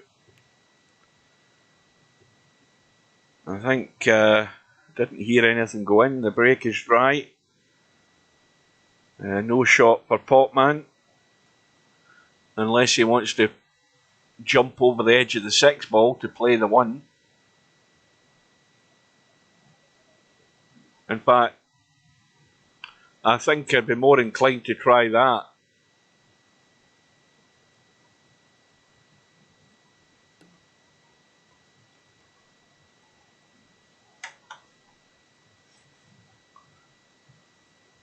Well, that is a bank. He can get enough of that 1 ball to bank it. And again, not a great push out from Potman. And Chimpey survives in the 1 loss side. He's taken out LS3. 4 racks to 0. Oh, I thought the 4 was going to go. Chimpey having to try the 2nd bank in a row, but it doesn't work out. Now is Potman going to hold his nerve here? He's just got to hit this as gentle as he can. Yeah, just like that. Well, we know the 3 goes past the 8. And it doesn't go past the 9.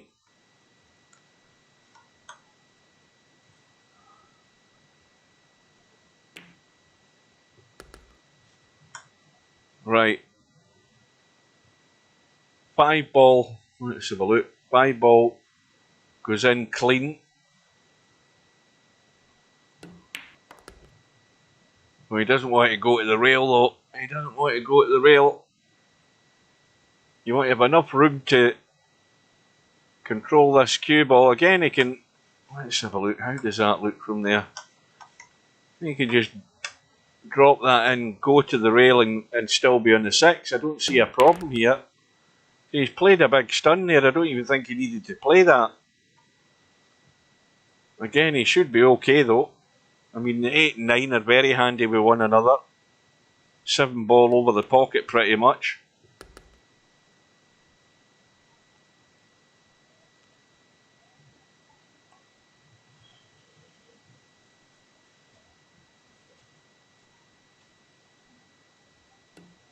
Now, where can this go wrong?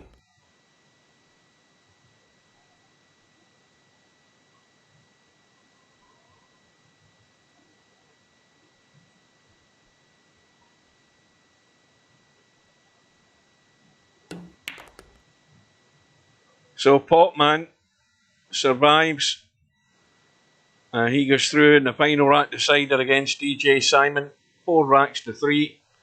And, well, where have we got to now? Well, Mark Shark is trailing by 1 rack at the moment against Larry. Spectre Dawn is waiting in the winner of that match, so let's join it. If we can get in. And it's now all square, it's 3 racks all.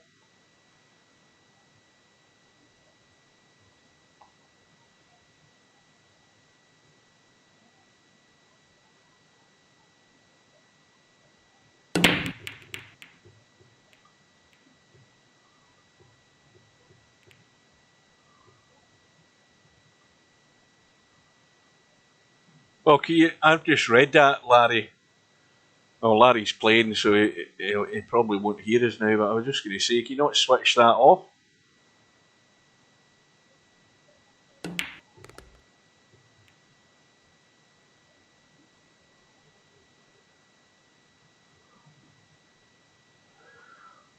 Well, Larry hasn't hit that 3 ball hard enough to leave him a sight in the 2.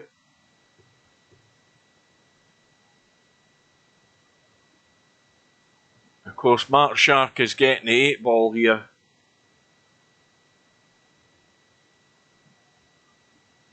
Good evening to Semi-Pro.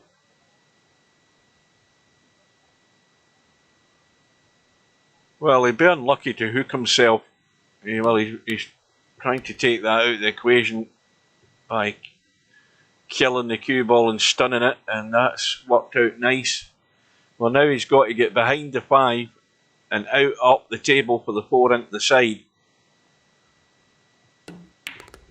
Oh no, he's checked it. I mean, he had to spin that behind the 5. Again, not a very well executed shot. You could take that 5 ball right out of the equation if you'd played it right. And now it looks as if it's all out for the combo. No, it's not.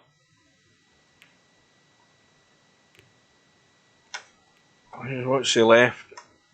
Well, he's not left anything, but he's going to be in trouble. A little edge of that 4, and Larry's just going to sneak behind the 7.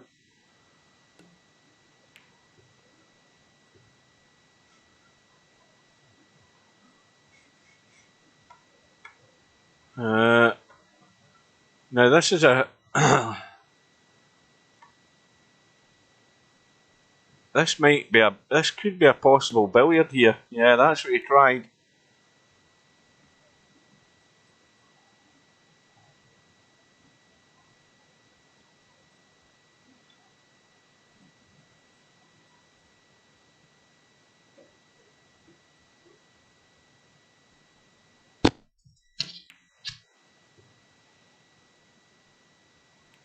Oh, this might be on. This might be on. And it is. I mean, just a gentle roll into the side. Why is he looking at it up the table? I mean, it's gone in, but I mean, he's now knocked a 6 ball, say. Had he just played it, had he just rolled it into the side, he would have no problem. He was always going to be in the 5. And now look at what he's ended up with.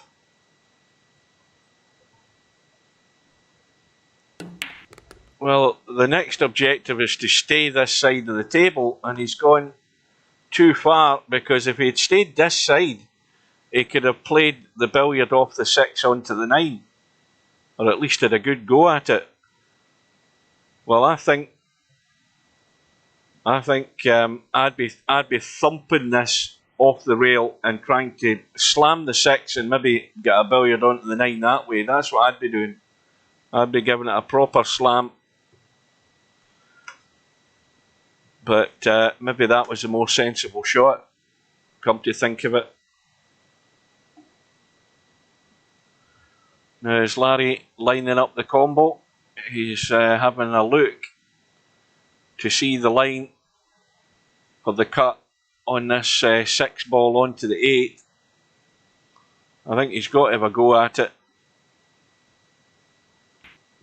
He's played it well. 6 ball stays in play.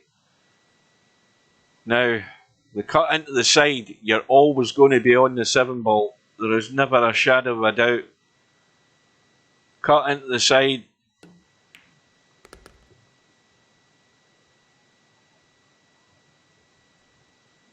So Larry definitely taking the lead.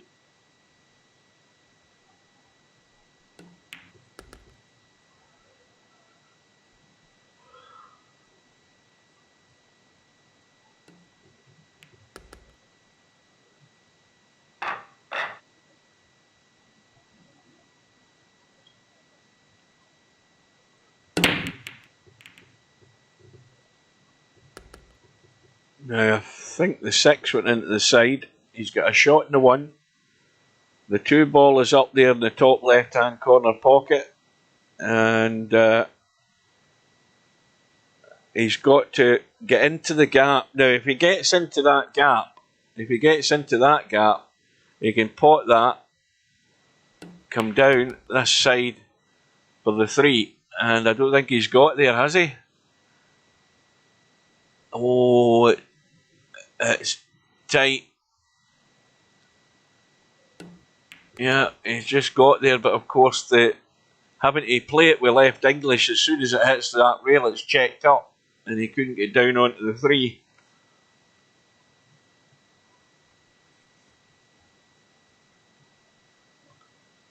Well, now he's using the 4 ball as the stopper, but he didn't get enough spin on the cue ball to avoid the hitting the 8. And the 3 ball, let's have a look. Plenty of room past the 8, and the cue ball's heading in the right direction to have a shot in the 4. So this all hinges on this 3 ball here for Mark Sharp. If he gets this, he should be home and dry.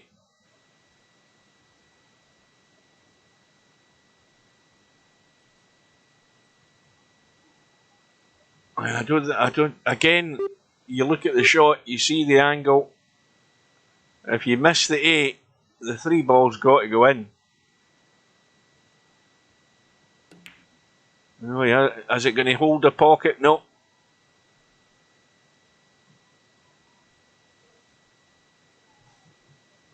And Larry can get a clean shot at it.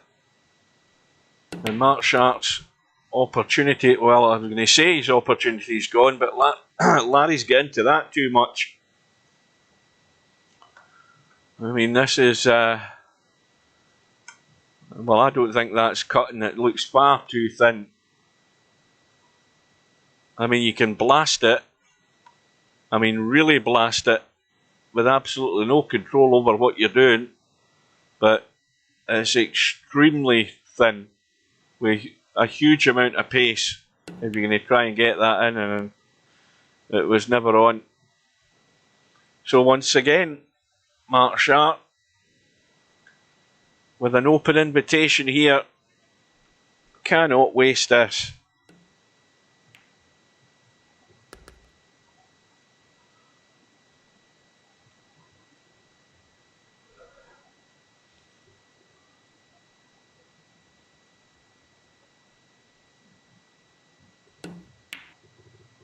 Oh, well, he's using all of the pocket.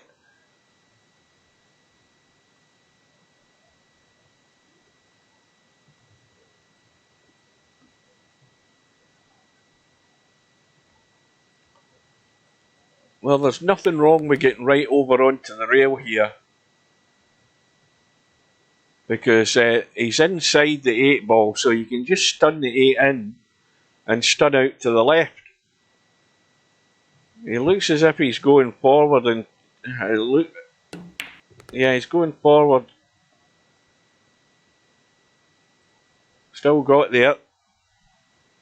Eventually. In fact, he went forward, he didn't need to, because he only needs to pot the bloody 8 ball. What are we talking about here?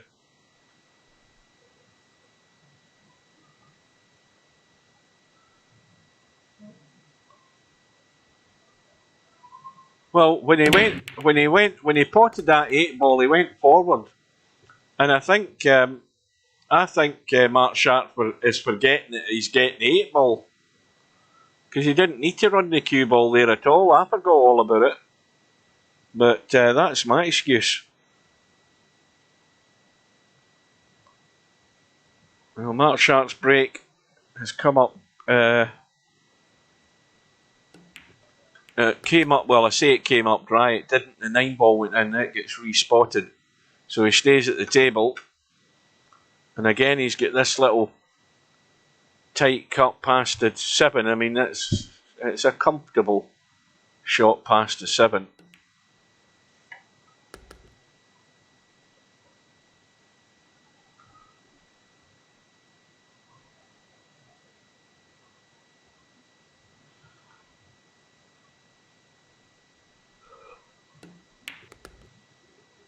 Get off the rail. You don't want to be in the rail if you can help it. I don't think it's going to be a problem. I think you just roll this in, you're on the 5. Down into the bottom right.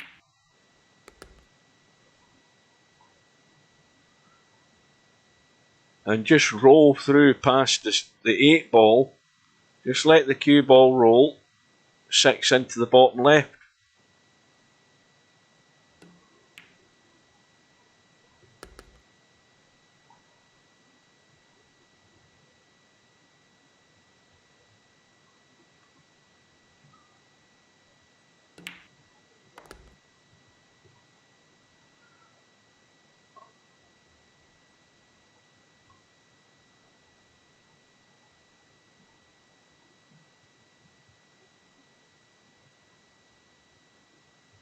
Well, again, where's the problem here? Just get into the table, roll the 8 in. A sort of gentle little kill shot here, and you're on the 9. There's no problem. Well, again, I've totally forgotten of handicap. He just needed to roll the 8 in.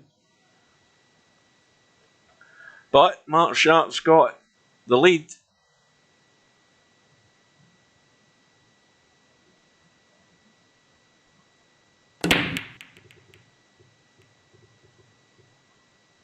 The 8 ball going into the side.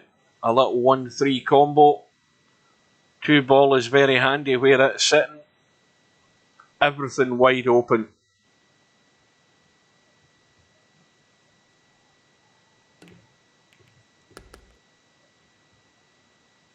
So this is the first test for Mark Sharp here. Get yourself a decent angle on the 2. And, well, it's not great. I mean, it needs a good firm stun to come down here and have a cut in the 4. You've got to jack up a bit though. He's not getting into it. That was the problem there. He had to jack up to get the stun to come down a straighter line, and then he would have a fairly simple cut in the 4. He didn't play it right. And he's not going to get cover either. So again, the execution of shots, or, you know, reading the situation, is where Mark Sharp went wrong there. He had to jack up to get into that cue ball more and get the stun to work more effectively, so he went in a straight line up the side rail there. Because that shot was on. I've no doubt in my mind that shot was on. And it's given Larry a chance, although Larry's not making the best of this, I think, because he's gone dead straight. So it's the big VP4 draw. No, he's decided to stun it. He could have just drawn it back. And he's again running the cue ball here. Got that right English on it as well to come around and out. Doesn't want to land on top of the 7. Well, that'll work because that's just a gentle dink.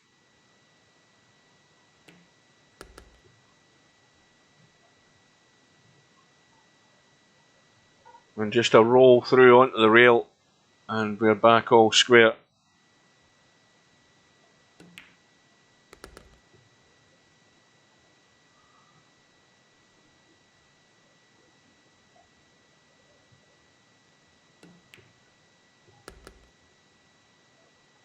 Well, Semi, the Cowboy World Championships is almost full. Last check there was 3 spots left. Now that VP Monster signed up under a pseudonym. Got Mooncake to sign up earlier as well.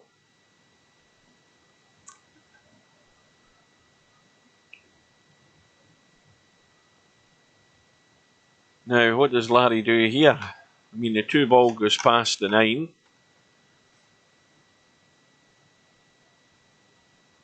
But he's got an awkward angle in this one to avoid the scratch. Now he needs to get a nice bounce, and that'll work because it's just a gentle roll in for the top pocket and hold himself on the 3 in the other corner pocket. Now this one, he might want to just kill it stone dead like that. Now he can come out behind the 5 this side if he wants. He can go forward and check it slightly. I don't even know whether he needs to. But he has to get there though.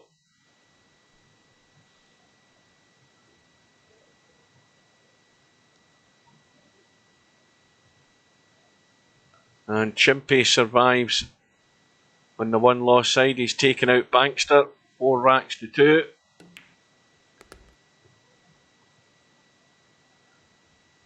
And remember, the winner of this match already knows who they're going to be playing. Spectre Dawn's lying in wait. And Larry's left that a bit short.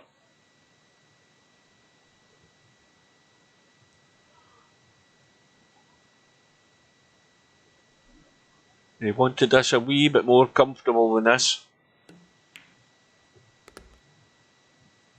Not a problem.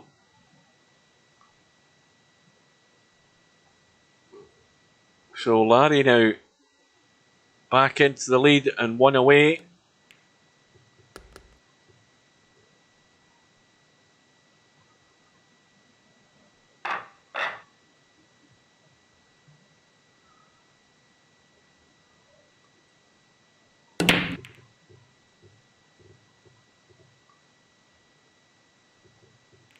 Break is dry. Mark Sharp can kill the 1 ball into the side. He'll be on the 2. But he must leave this cue ball with an angle on this 2. He's got to get over the left-hand side of the 3. Because the 3, well, the 3 go. Oh, that 3 ball looks very tight. I don't think, looking at that, that's hard to call. It might go.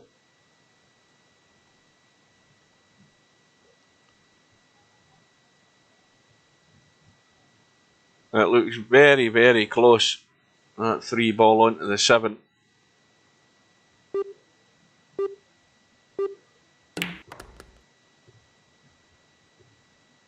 Well, I think he was really, really being ambitious doing that. Because now, I don't think he can get enough of the 2 to pot this. He's overcutting this. Well, that's actually what he wants to do. He wants to just cut this into the 8 ball and get distance. And the 2 ball has come into play slightly, but again, the problem is, even if you're playing the cut and the 2, you're going to collide with the 8, so there's no value in Larry potting this. He's just going to do the same thing. Try and sneak out of the edge of that 2 and get out of the corner. Oh, now this is going to maybe bump out. Oh, well, that'll do it. That works. Because that is right onto the 3 ball. And the line isn't there. That's what happens when you get the cue ball very tight to the snookering ball. It narrows down all the angles. And Mark Sharp has done the right thing there, because he's left the deliberate foul and just nudged the 3 to leave it on that 7 ball pretty much. And if Larry's going to try and run this rack, he's going to have to do something to try and get a nudge onto the 3.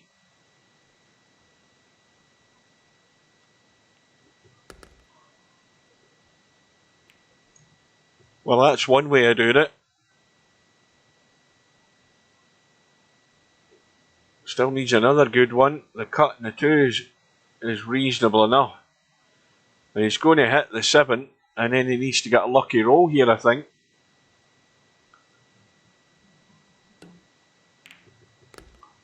And, well, what a lucky roll that was. Right onto the side pocket and straight back into line on the 3. Perfect.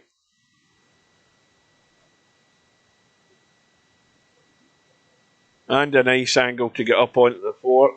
Who could have asked for more?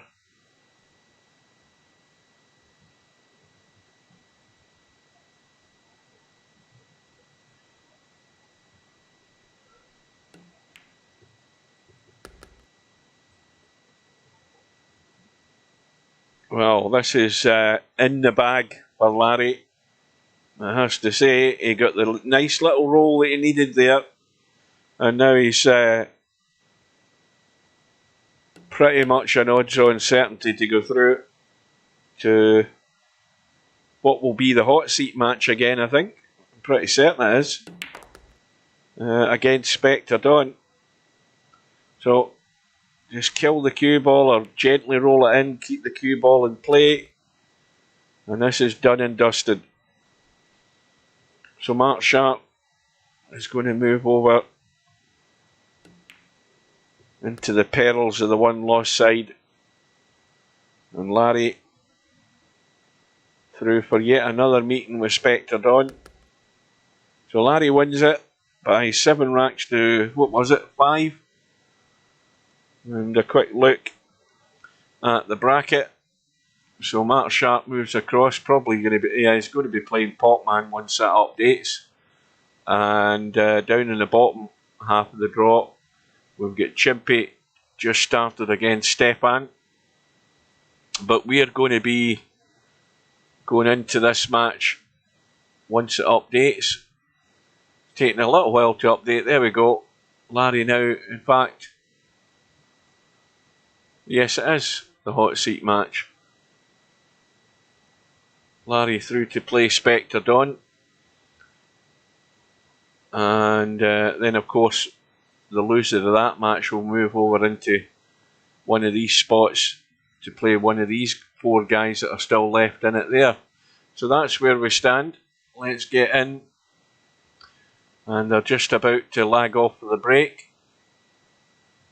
Larry on the right hand side as we look. And it's a scratch match. No handicap. And Spectre Dawn wins it.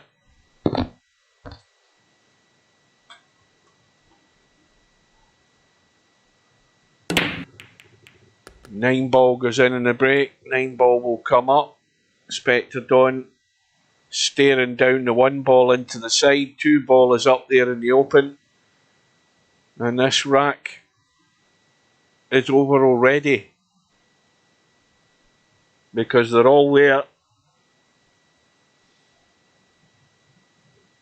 And it's only going to be some sort of error from Spectre Dawn that's going to prevent it. Well, that possibly could be it.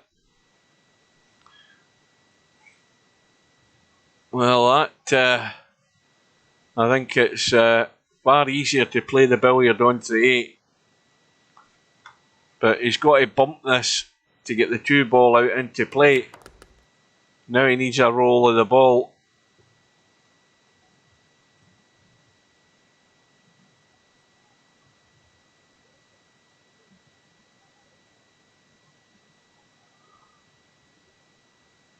Well, the cut is on in the 2. He's going to hit the 4. If it goes wrong, he'll end up behind the 9 ball. If it goes right, he'll have an open shot in the 3. But he's not really sure where the 4 ball's going to finish, though. That's the problem with this shot. Well, the 4 ball's gone in as well. And that is very handy. That takes care of 2 problems in one shot. And he's landed nicely in the 3. Just to come back out for the 5 into the same pocket if he wants it.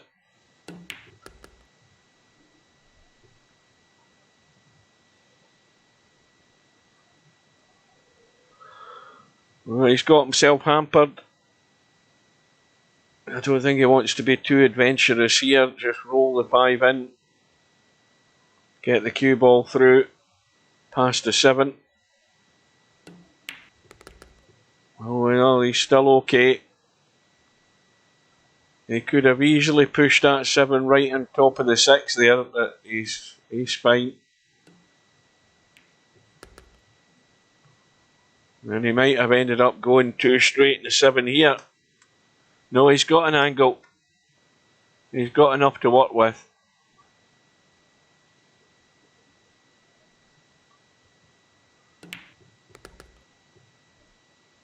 Needs to keep running.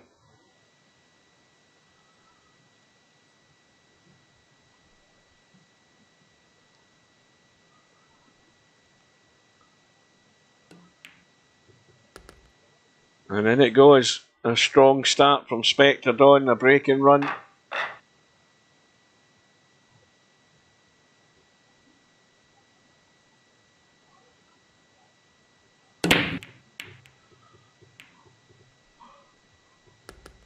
Two ball goes in. Well, he's got a fancy cut down the rail on this one. And you would think he's destined to have a shot in the 3 if he does get this cut in. I mean, I think he's pretty much going to go for this.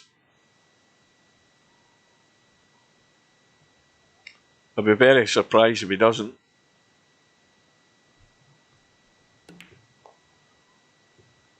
It just went to the rail too soon. So Larry has his chance.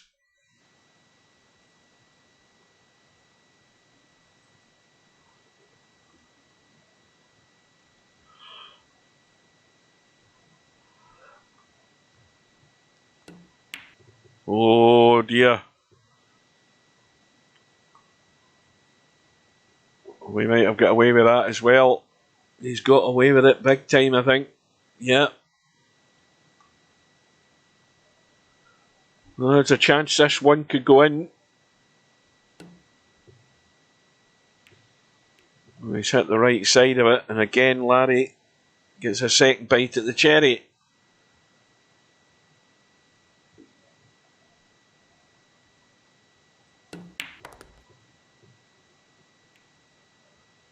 Oh, again, he's ran into the 8. He didn't want that, and now it's all gone outward. He's got a horrible shot in the 3. I mean, it thin cuts into the side. Now he needs to bump the 7 if he can. Well, that's helped him big time. He's lying plumb perfect in the 4 now. Couldn't have landed any better.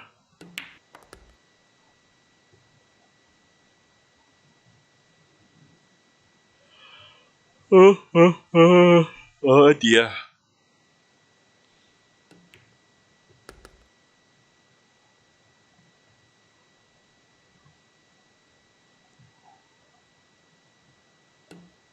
The brain is gone, it wants to get to bed.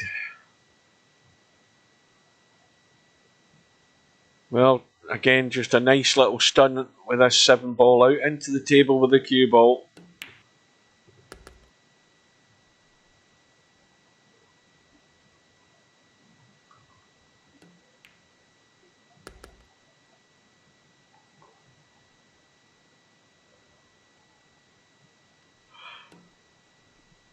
Well, if there's anybody been paying any interest, not that there's that many watching, but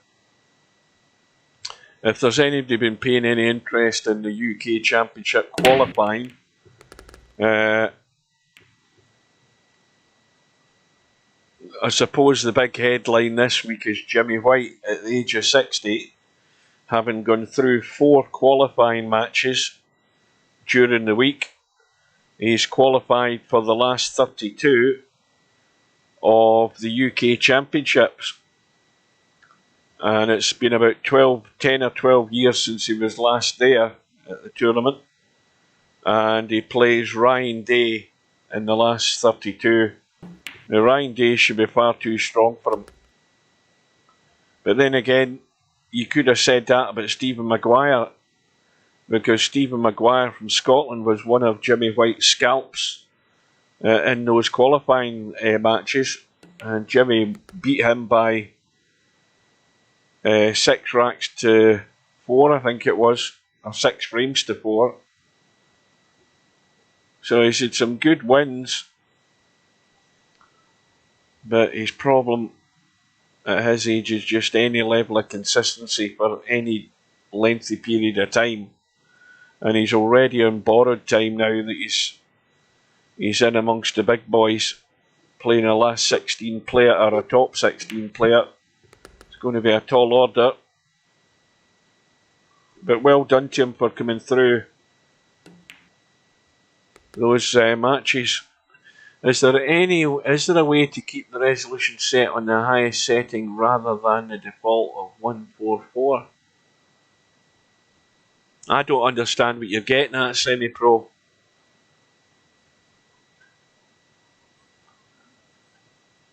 To keep the resolution set on the highest setting. When you say the highest setting, what you want is, if you're talking about the resolution of EP4, the simple thing is you want to have the resolution of EP4 the same as what your desktop is. It's as simple as that. Now, the other side of the coin is if you're like me and you have a monitor that is actually 1920 by 1200, because essentially I'm using a TV monitor. Well,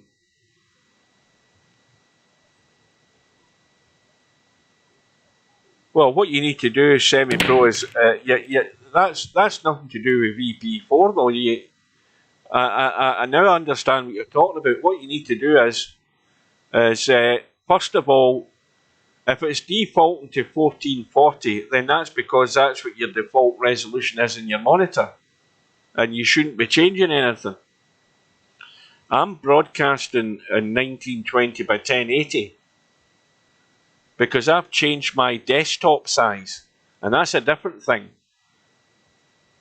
Because as I say, my monitor isn't a proper monitor in that respect. It's actually a TV with a built-in connection for the PC. No, I understand you now. You're talking about watching the stream. I get that part of it now.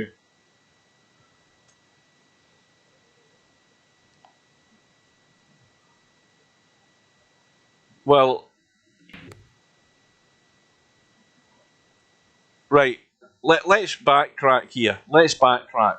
Regardless of what YouTube is doing, tell me what your default resolution is for your desktop. Tell me what that is.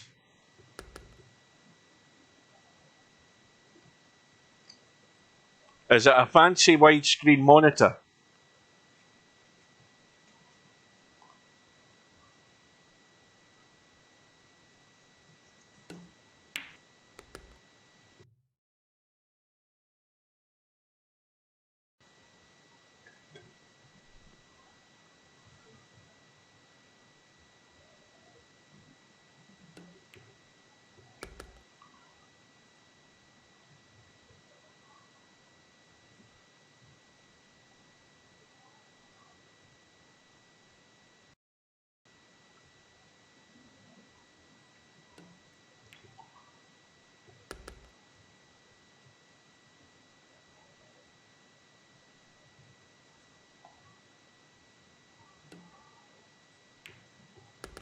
It's nothing to do with that. YouTube has a default of 144. I have to manually change it to settings. Well, put it this way. YouTube's default isn't 1440. It's whatever your desktop resolution is. Because I've never went to YouTube and been on a 1440 resolution. Never. In all my years of going to YouTube. So it's not that. I think it's defaulting to whatever your desktop is, which if your desktop resolution is 1440, then it's doing it. You still haven't answered my question. So it's not 1440. Well, then I don't know what the hell you're doing then. Hang on a minute. Hang on a minute. Let me just...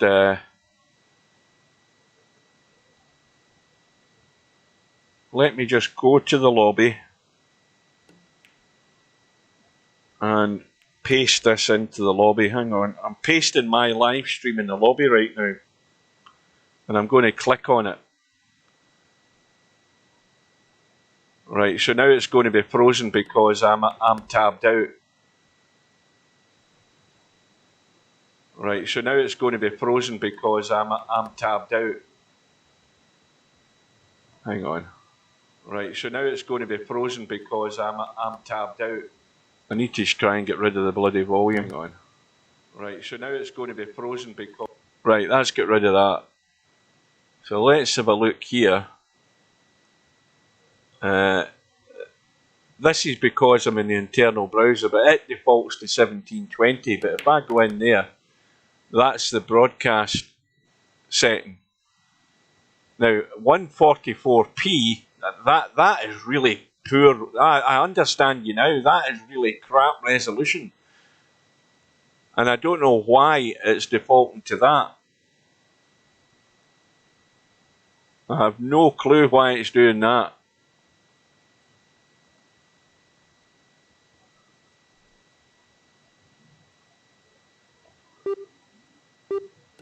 Right, here's my suggestion, Semi-Pro, which, if you're looking for help for it, then you Google it. I understand now what you're talking about. It defaults to the... You should have just said it defaults to the crappiest resolution of all. That's where I get confused.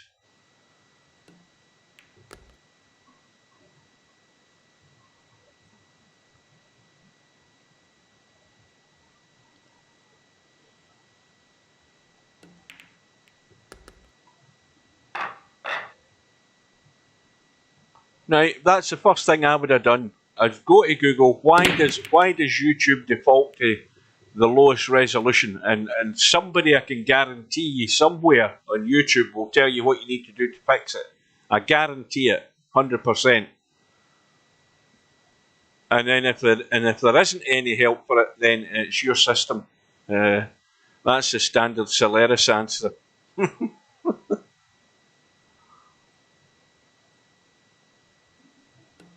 Contact support, there's a good one. Well, this is going to be a fairly straightforward, I'm saying straightforward, I mean this isn't anywhere near set, this 9-ball, but Spectre Don's going to have a chance to square the match. Now he's obviously having to have a good look at this 3 and 9, the way they're sitting. Because this is not quite as simple as it might look.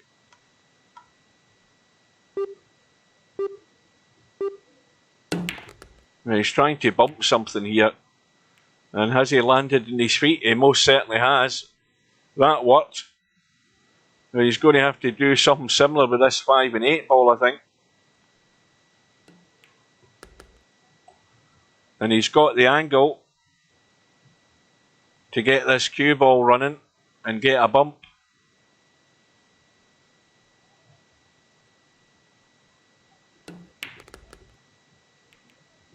He's got the bump, and this time he's not quite been so lucky with the position. I've never heard of anybody having that problem, by the way, semi-pro, where it's defaulting to a crap setting. I suppose, I mean, there might be some sort of technical answer that YouTube isn't recognising what your sort of your bandwidth is or whatever. It's maybe not sensing that for some strange reason. I don't understand it, because normally it would do some sort of. Why has Google introduced 144 for YouTube? The most probable reason is that YouTube wants to make its videos more accessible to countries with limited bandwidth internet connections, or for slower mobile connections. Buffering is always a problem there, and 144p gives it a new low. That's really crap.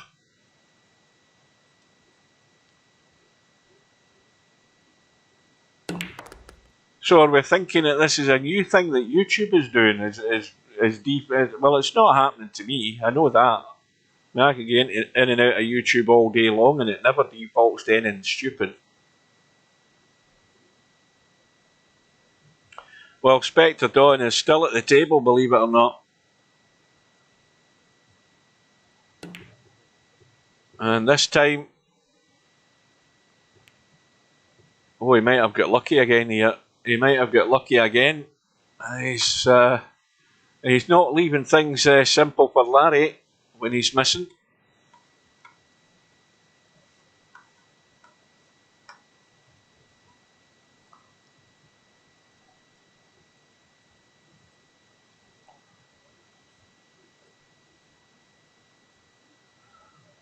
Well, it's not difficult to send this 7 ball back towards the 9 and duck for cover. And now a nice little bump in the 9 would be handy. Well, it now gives Spectre Dawn the choice. Does he go for a thin cut along the rail, or does he go for the bank? I think he'll be doing one of the two. Or is he trying to go for the edge? Catch the edge of the right side of the 7. No, he's went for the bank, and he's got it clean as a whistle. But he's dead straight in the 8. Absolutely bolt straight in this 8 ball. So he can only go forward or back. And he's leaving again a cut. He's got a cut both ways. He can cut it left into the top left hand corner. He can cut it right into that corner, and neither of them are pretty.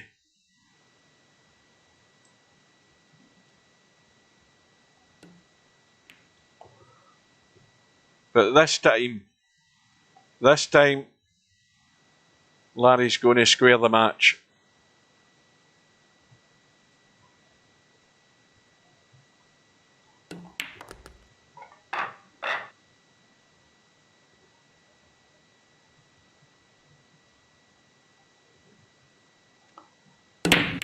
Well, Chimpy has survived against Stefan. I don't know what the score is because I can't see it.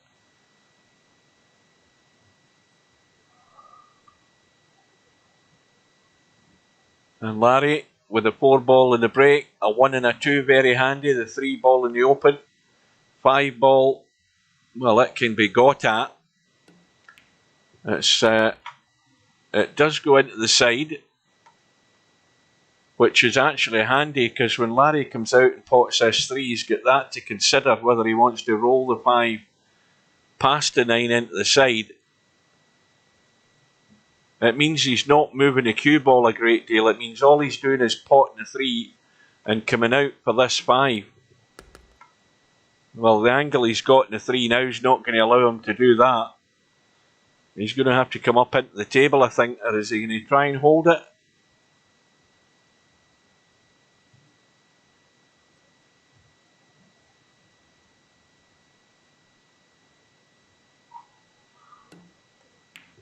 Yeah, up into the table. Needs to slow up though. It needs to slow up.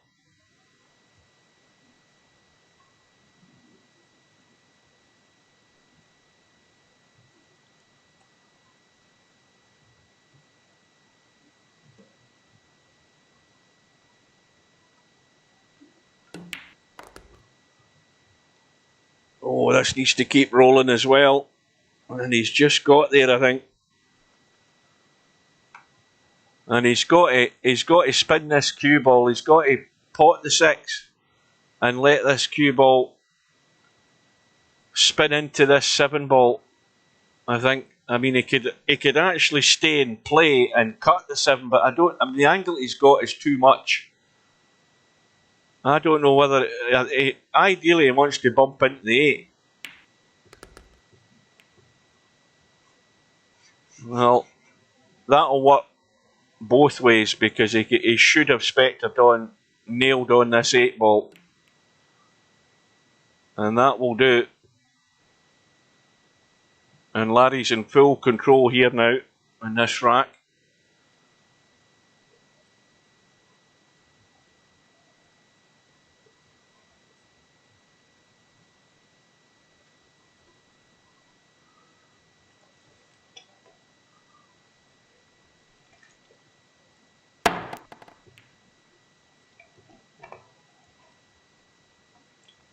Well, Spectre Dawn gets a hit. At least he's left it slightly awkward. It's one of these wee testy ones.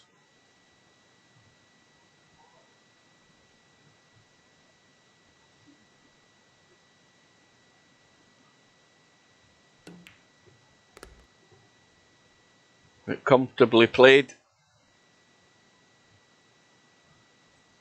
Now again, just straight across the table for the 9 into this bottom left. And Larry is now opening up a gap here. Spectre Dawn under threat. Trailing by 3.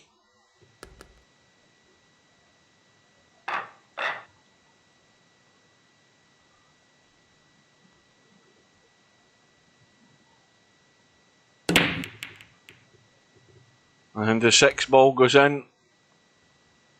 The 1 ball runs pretty much safe. So Larry's going to be calling the push, I think. Don't think he's got much other choice here.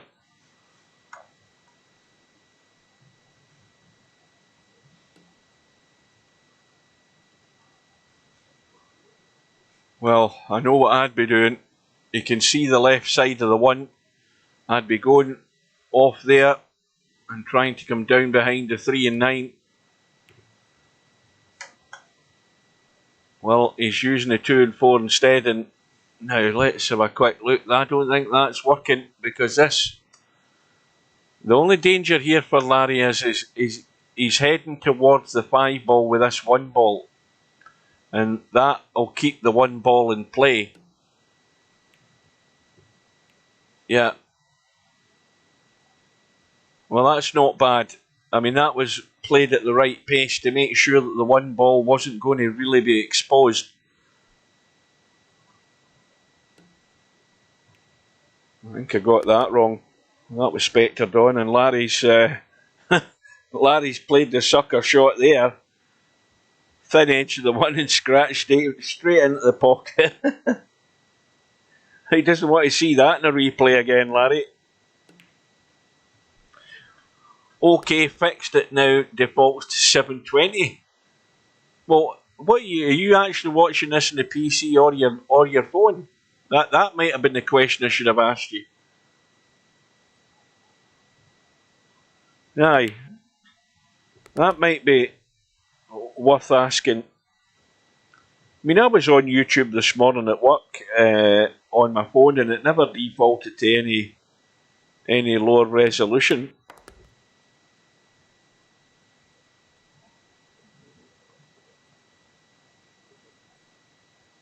Well, this is a gift of an opportunity for Spectre Dawn here with that scratch from Larry.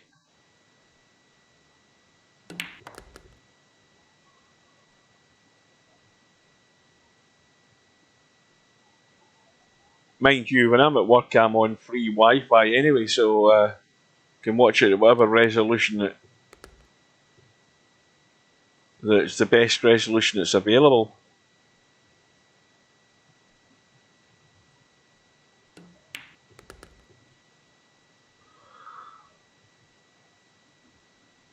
Well, the comeback is on for Spectre Dawn. He's done the first part of it, he's won the rack, he's back to within 2, he's got the break.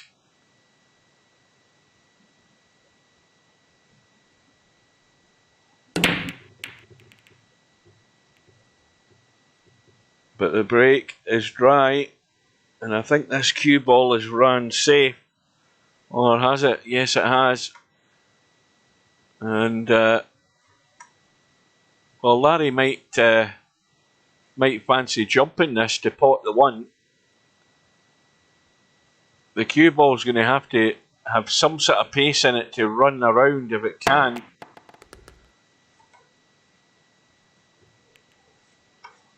Well, that works. I mean, he's on the 2. He's not going to miss the 3-4. And this is a good chance for Larry now. Oh, it's holding the line. This has turned immediately into a good opportunity.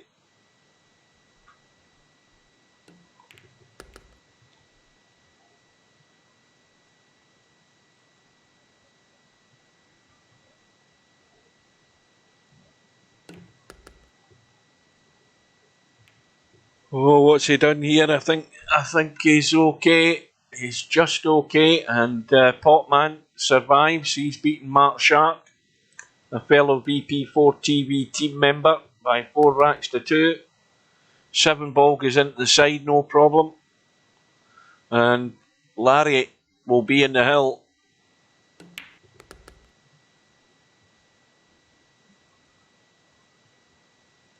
As long as he leaves himself the angle in the 8, which he should do in a second or 2.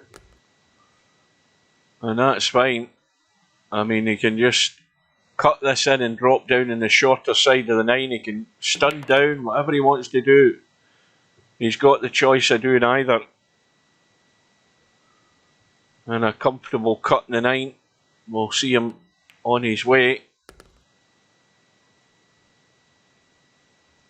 So the tournament's now 2 hours and 35 minutes old. It's looking like Larry's the favourite to get to tonight's final at the moment, and he's got, well, what, 2 balls went into the side there, I know that. He's on the 1, and he actually had the 3 ball, the 6 and the 8 go. He's on the 1, 2 into the side, angle on the 2 to drop down in the 4. 5 ball up table. This match is over, I'm afraid, for Spectre Dawn. Well, it might not be right now. Oh, he has. He's okay. He's the right side of the 2. Well, he's got to go up and down here. I don't know whether can he drag this. He's trying to drag off the pace, I think. Now, he might be able to do it comfortable, but I think it's a lot more comfortable just going up and down. Because you're bound to still have a shot on this 5 where you come down the bottom side here again.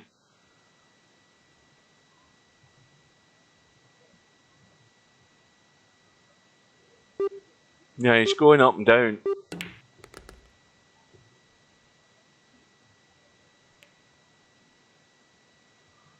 Well, this is testy. And he's brushing off the 9. I don't think he's going to brush and scratch off the 9. I think it's well away from the pocket for that to happen.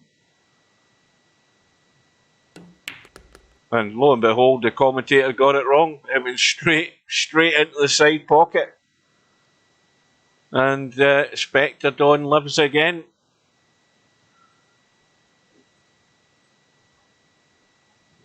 It didn't look like that was on. I had an inkling that it might be, but it looked as if it was far enough down the rail to avoid that. But cue ball had other ideas. It was heading straight in the pocket off that 9 ball.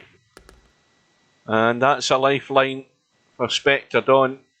And if his break's working, there's a possibility Larry could have played his last shot right there.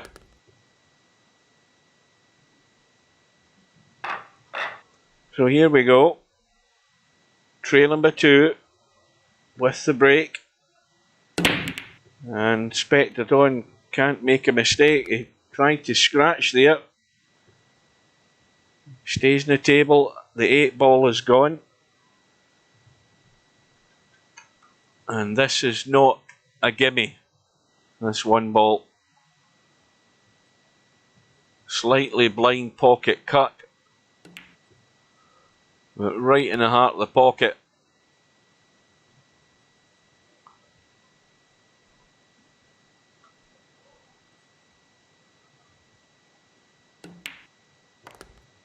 Oh.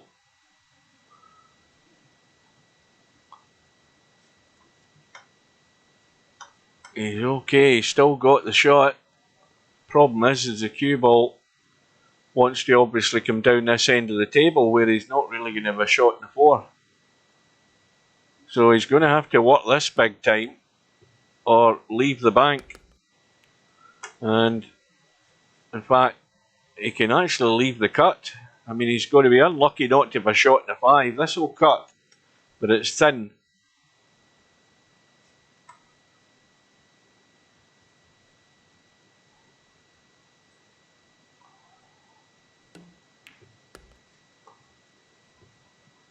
And it's looking very likely that it's a break and run for Spectre Dawn. And he'll be back right on Larry's coattails here. And as I said, that scratch from Larry, he might have been looking at his last shot in this match.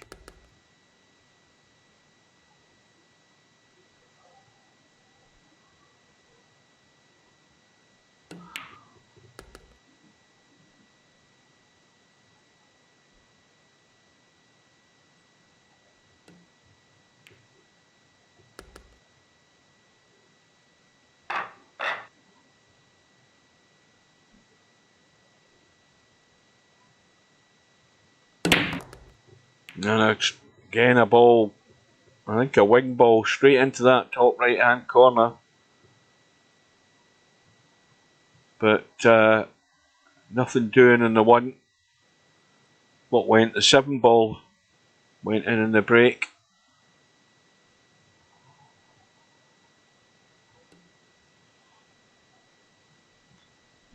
So the push out called. Now Larry can use those balls up top there for cover. He can push the 1 ball past the 8 and get himself up the table, maybe off a couple of rails like that. He's trying to get there. But that's actually not bad because again, you know, there's no problem for Spectre Dawn jumping the 9. But he can't jump the 9 and catch that 1 ball to pot it. He can bank it up the table. That's about the best he's going to get from this, I think. And this might end up pretty good for Spectre Dawn. And it has done. And now Larry's in trouble. I mean, it's a big target, and if Larry gets this right, he might leave the cue ball there. He needs to hit most of this 1 ball. If he can pick the line and get there. Well, I think he can. He just needs to maybe have a wee bit of left on this. Not a lot, but if he can get that full and try and keep the cue ball in amongst them, well, it's broken open. And now Larry's pretty much thinking the inevitable is going to happen here. Spectre Dawn, shot in the 1, back for the 2, 3 ball, handy up top, 4 ball, left side of the table. And he's going a wee bit square in the 2 though.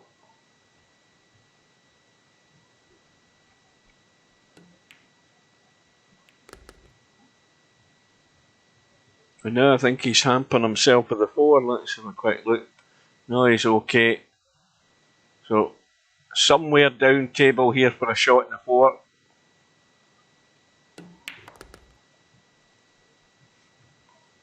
Well, he couldn't have asked for a better angle. I think he can go forward and come around the corner here and down what looks like he can go that direction. Oh, he's trying to stun across. That works as well, because that again is a more controlled shot than the one I was talking about. And he's got the 6 into the side to follow.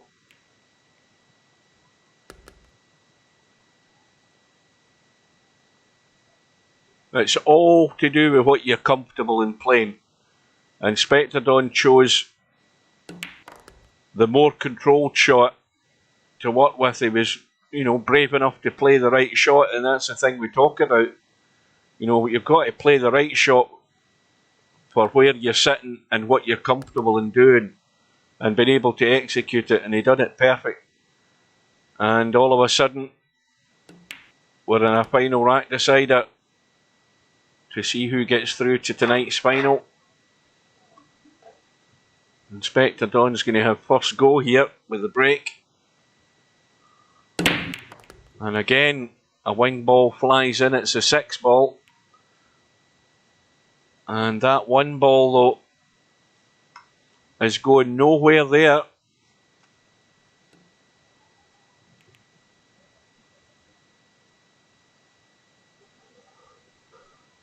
Now we're going to get the tip-tap. 10 minutes of this, until somebody's brave enough to duck for cover somewhere.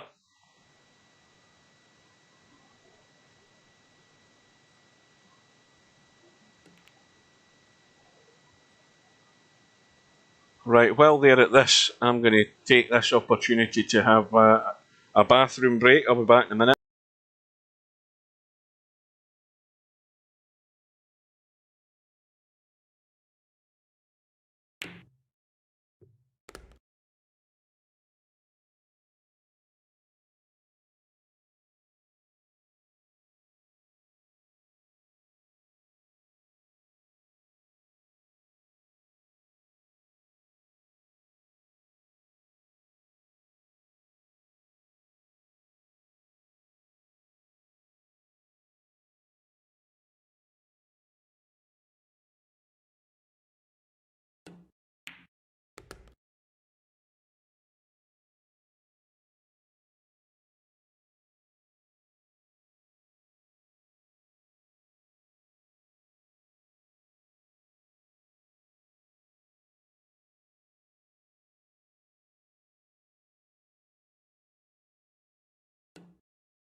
Right, I'm back.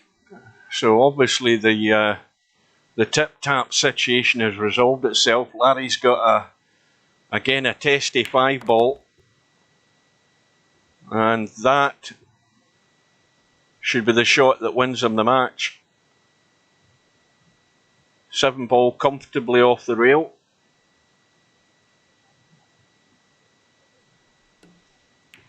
So Larry's going to have the opportunity to have a little interlude, get a coffee, a tea or something stronger, whatever he wants.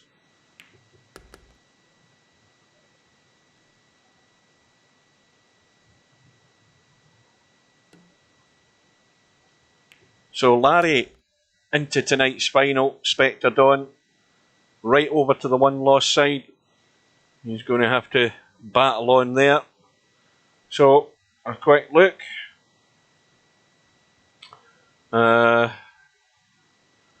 If we can get the bracket up, that is. And we'll see that Potman is 3-0 down against Chimpy. So Spectre Dawn won't have long to wait, it looks like, to have his next opponent. And Potman is 3-0 down, but he's getting the last 2. So clearly he's getting nowhere near those. But he does have a chance to at least get 1 rack in the board here.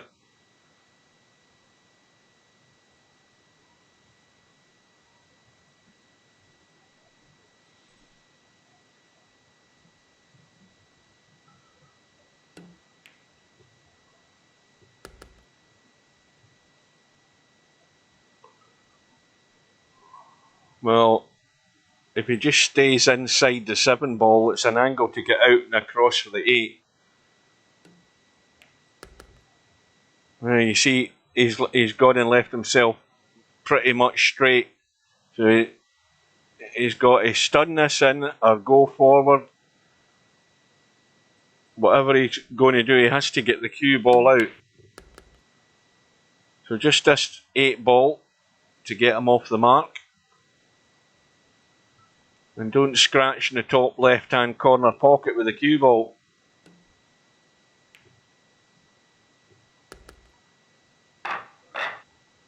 So the comeback is on.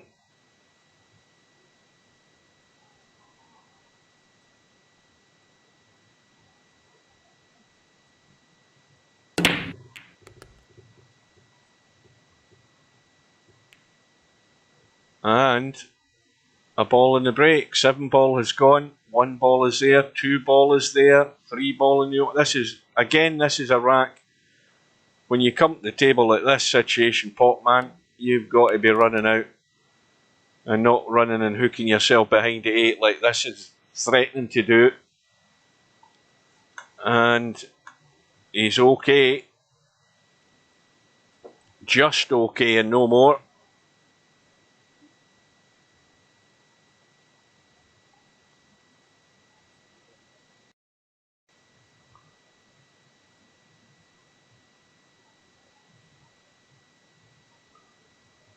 Well, this just, again, needs a little stun or a forward spin. But the problem is, when you're letting it run loose like that, see, if you stun it out, you're less likely of that happening because that's a more controlled shot to get the cue ball out. And the table, now he's having to jump to try and stay at the table.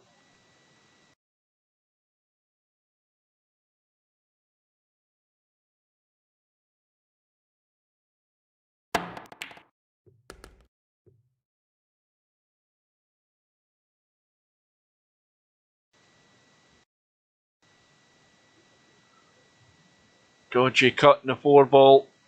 And he's got to watch the pace for the cue ball as well, so he's still got a shot in the 5.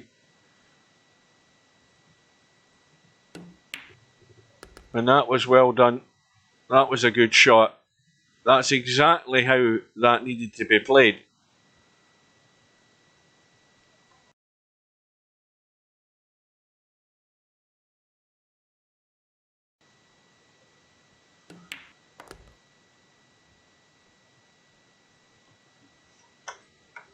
Well, he's got a slight angle in the 6. It shouldn't be a problem.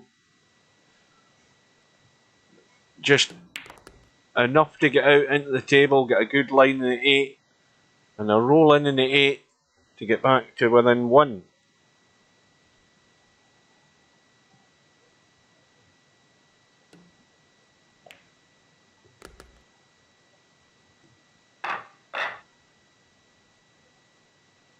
Well, suddenly Potman's woken up. 3-0 down, 2 in a row. And again, balls flying in all over the place. And he's going to have a thin cut in the 1. He's got to go for it. Because the cue ball is going up and down table again. And that 4 ball will go past the 6. He's got to go for this 100%. But it's got to be a controlled pace shot. And he's caught it wrong. And that might be his last shot in this tournament.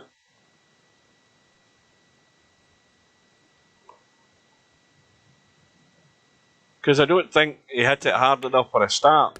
It had to go up and down.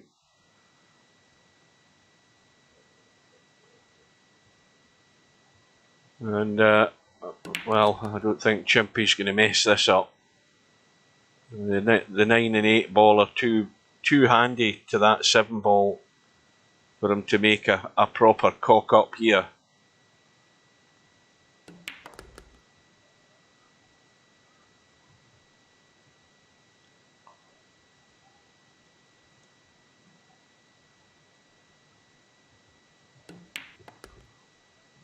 Well, he's going to be hitting some of this 9 ball, which he didn't want to. I think he's trying to come off it and avoid it. Yeah, you see, he's bumped it, but he's fine. So it's all over for Potman. And Chimpy is going to have to take on Spectre Dawn to battle through to tonight's final with Larry. And Chimpy will be getting something, I think. I forgot to look at Chimpy's rating there. Let's get in.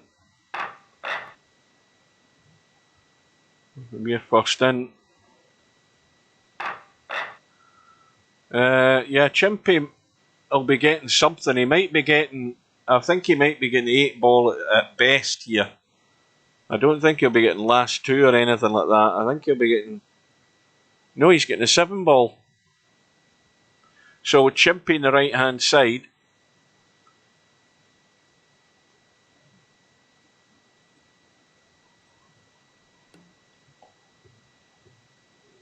Well, Chimpy's going to win it because Spectre Dawn, I think he put a bit of drag in the cue ball there, the mistake.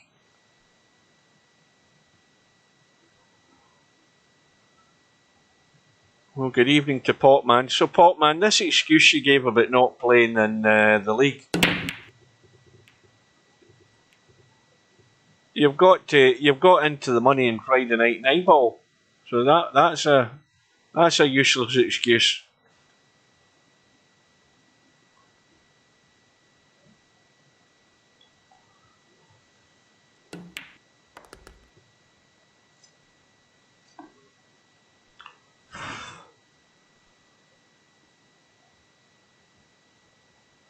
Well, I never know. I was looking at the chat there. I never noticed what happened to Chimpy there, because Spectre Dawn suddenly's at the table.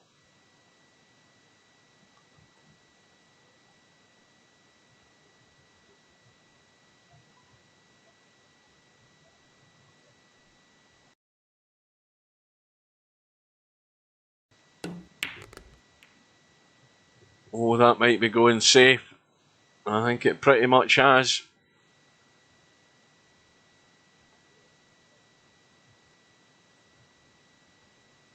So he's going for distance here.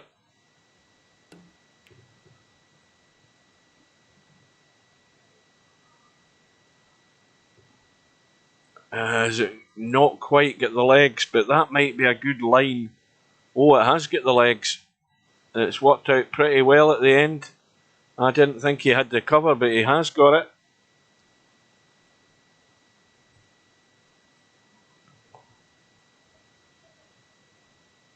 Oh, it was a dry break, was it? Well, that did everything but go in. Oh, you said something about what football are we talking about? Is it Newcastle?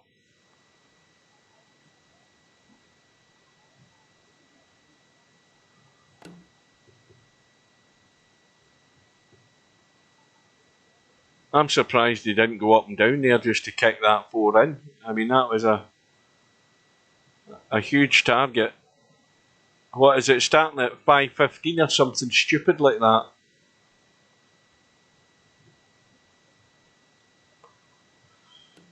Because I've now got Steve-O saying he can't play at 6 o'clock now because the league starts at 6. He can't make it to 6, so that's him pretty much giving himself the get out clause for the rest of the league.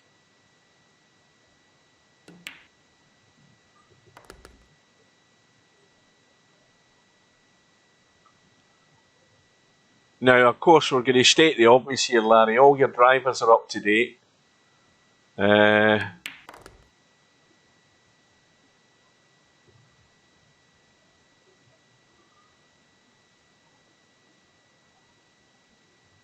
If you have an NVIDIA card, presumably in the NVIDIA control panel, you've got it set for let the application do the 3D graphics thing. You've got the obvious set there.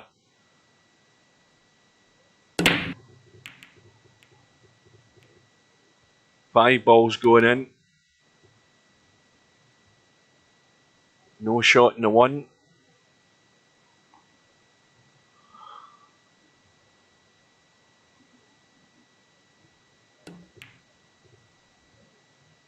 Well, we're only looking for consolation racks now, Popman.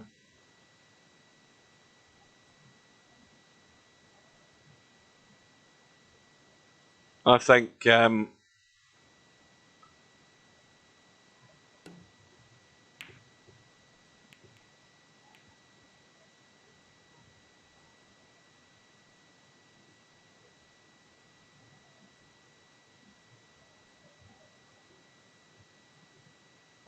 what was I talking about there? I've totally lost my train of thought. Well, there was, I mean, I installed a new NVIDIA graphics driver earlier on today. There's another one out today. Everything back to default except for one thing. What, in VP4 or what we talking about, Larry?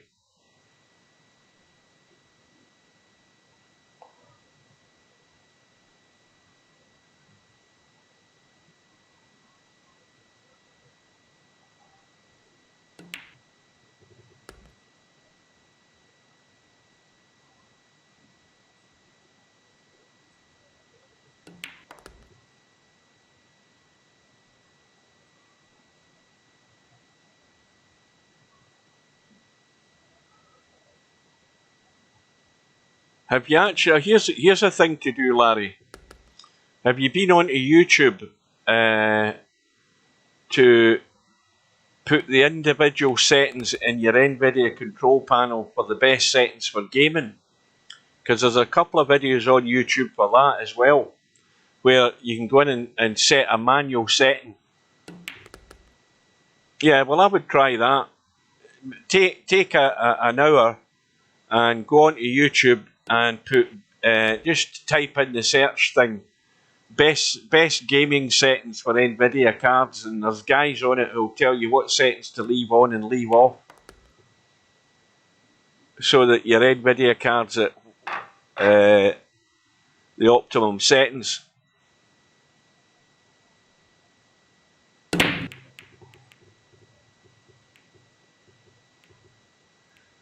Anyway, where are we? We're at 1 rack all, race to 4.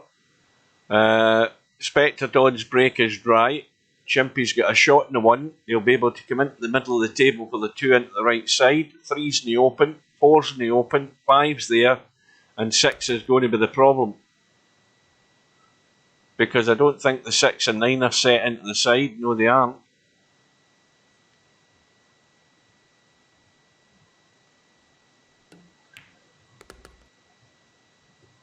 The video stutters and the audio has static. So the game audio, this is, right, when you say the video stutters and the audio has static, this is if you were watching YouTube. And it's right, so it's happening in other games as well. So your sound card has the up-to-date drivers for it.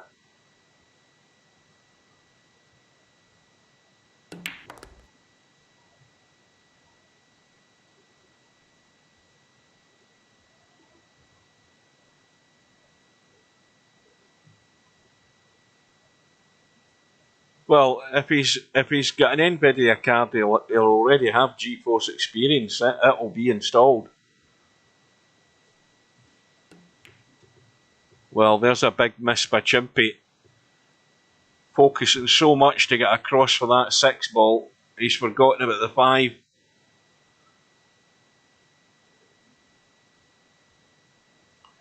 Oh, that's the other thing there, Larry. Have you...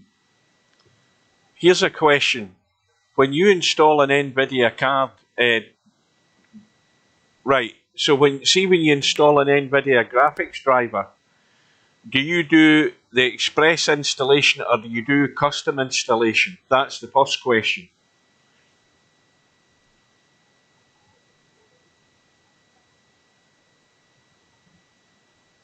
And I'll tell you why in a minute.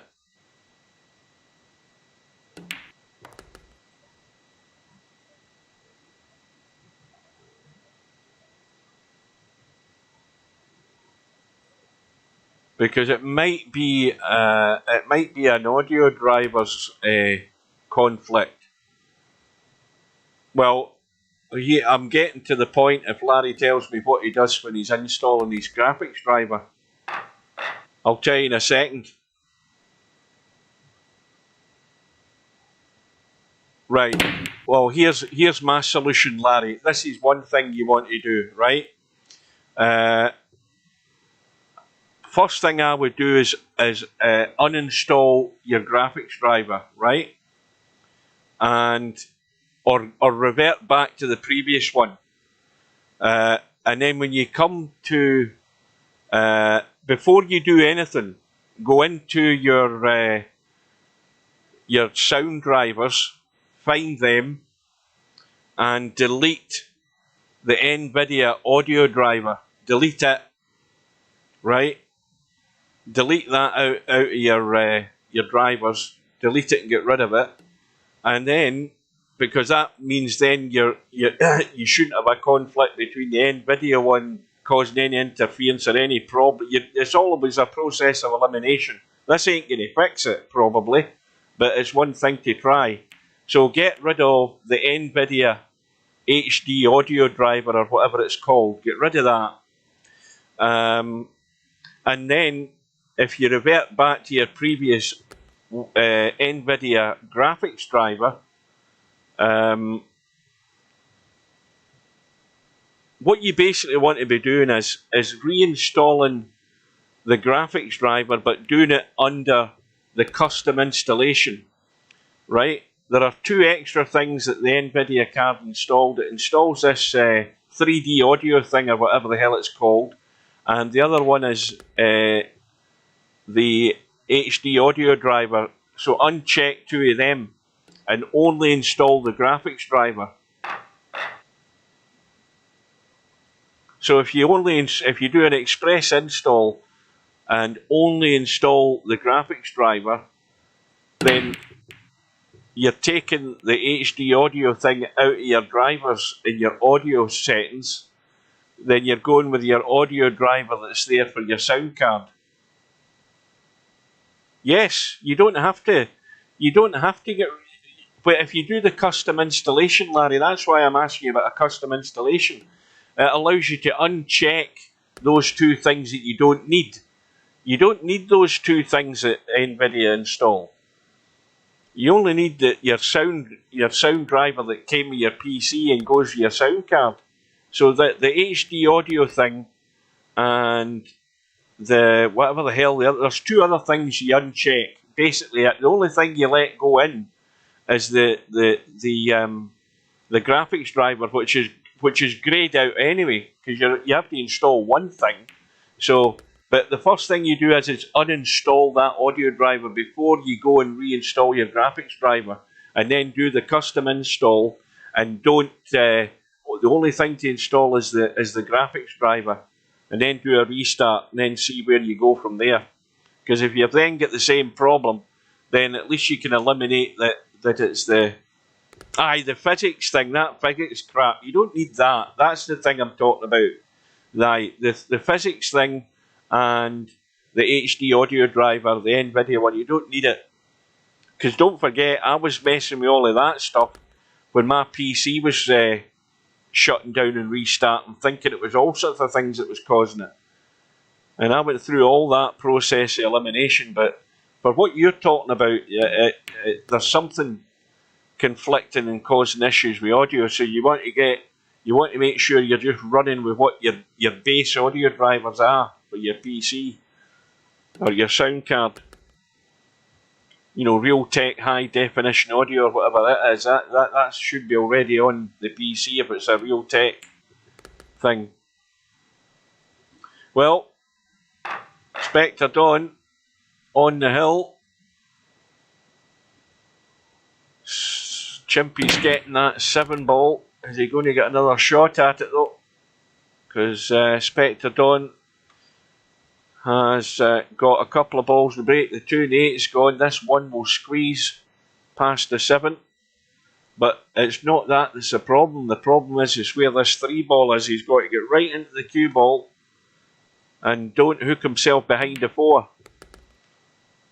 And he's well away from that. So it's going to be a 4-6 combo.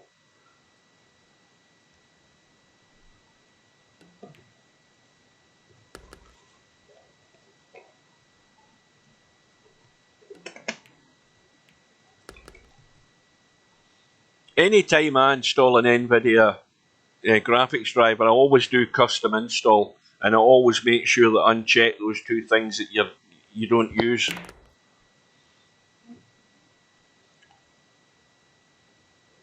Well, the obvious thing here is you just do nothing other than roll the 5 in, you know, and just leave yourself inside in the 7 because you're getting out for the 9. You can just drop through and leave the long 9 down the rail. I mean, this is so simple. So Spectre Dawn is straight away in for revenge against Larry in tonight's final. Race to 9. So at least Chimpy's got himself in the money.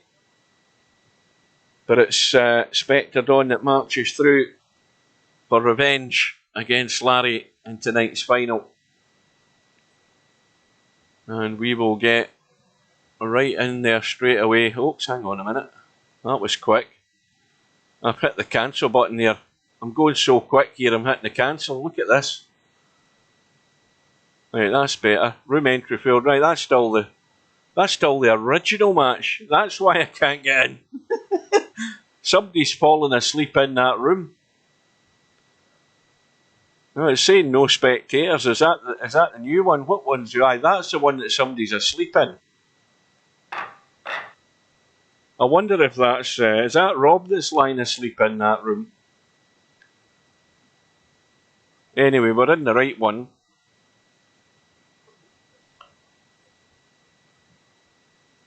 It's probably Run Out Rob that's fallen asleep in the other room. He's done that on the odd occasion.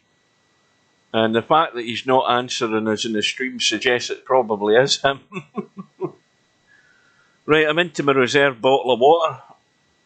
Get another drink.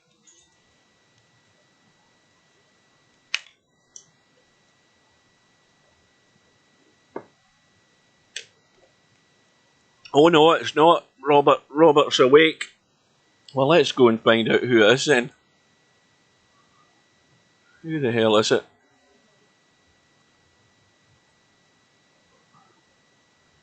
Well, it's not Larry, because Larry's one of the players.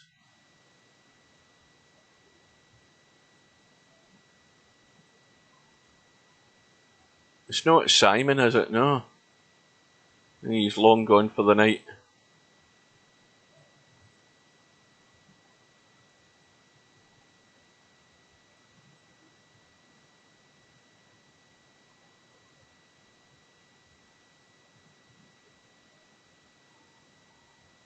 I don't know who the hell it is.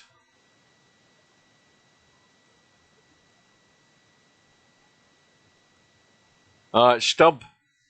It's Stubb that's fallen asleep.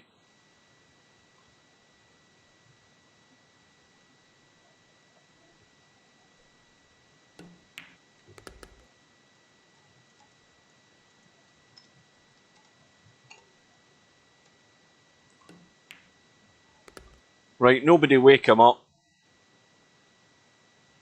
Right, so Larry's in the right this time.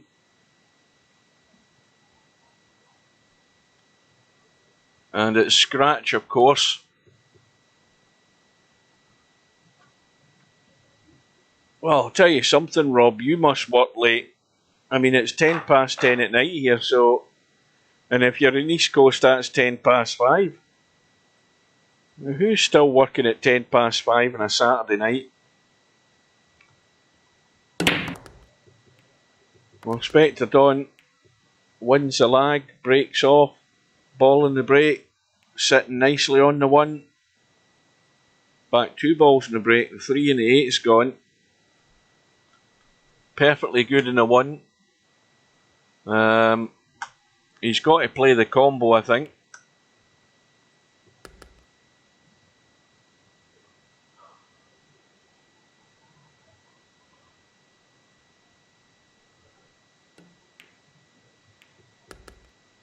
Oh, no. Nice. Yeah, this is very thin. But he's played it well. Very nicely on the floor.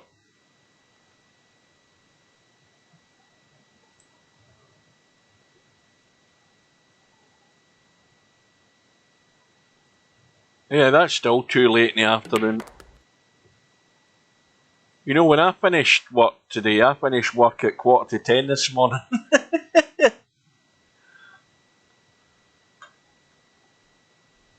And it'll be the same tomorrow morning as well, which is why I can do Friday night 9-ball.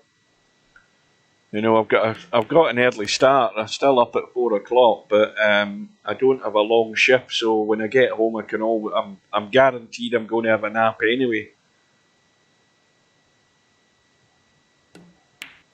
Well, it's a strong start for Spectre Dawn. A break and run after having won the lag.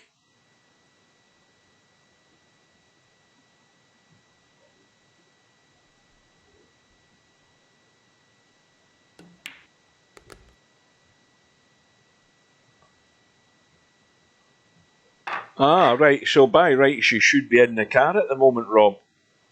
On your way home. If you finished at 4.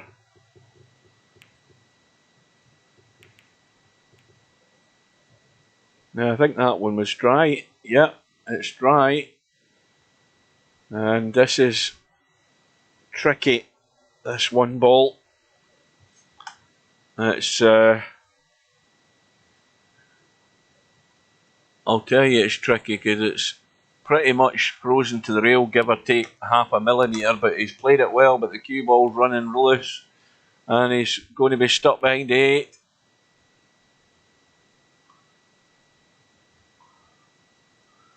IT guy on your PC.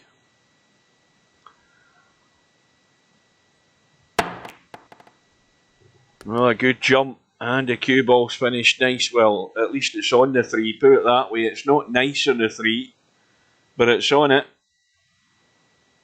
Going to have to dig that cue ball out of there, and that needs to keep going to open up the angle. Now, what does he do?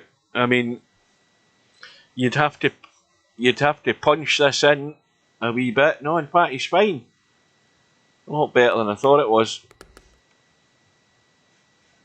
Yeah, this is just a. Oh, I thought he was going to stick it on that 9, but it's all about pace. Just cut this in, get the cue ball somewhere up here, and that's pretty much on the money. And I'll just quickly blow my nose.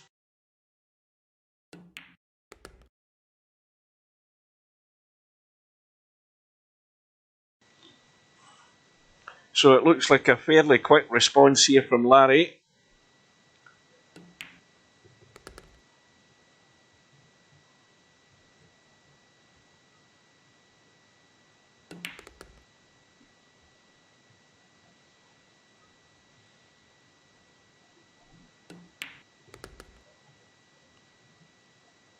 One rack all.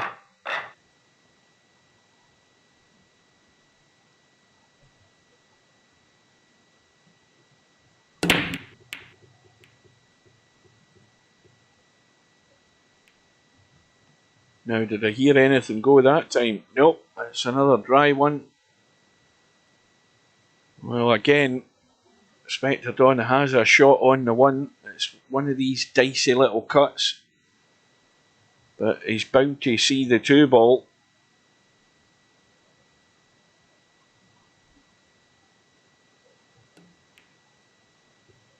And a lot of acreage around about that 3 ball. It's wide open, as is the 4. And you would think that he just has to get bottom end of the table here where we are to have a shot in a 5.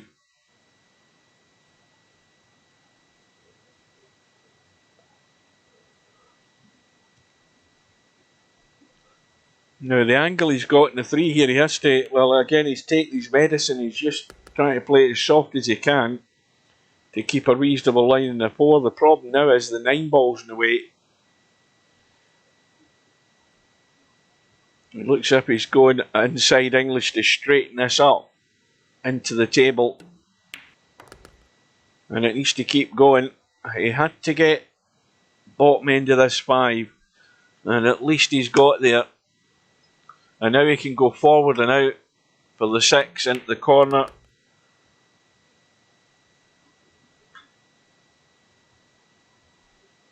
Might be a bit straight in it. No, he can again come out behind the 7 for the 7 into the same pocket.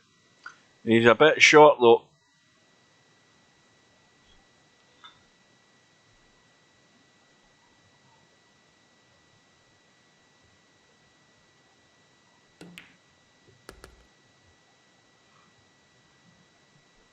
Well, here we go. 1, 2, 3, 4, possibly 5 rails to land on this 5 ball. 1, 2, 3. It's going to be 4. And again, the response is swift from Spectre Dawn back into the lead.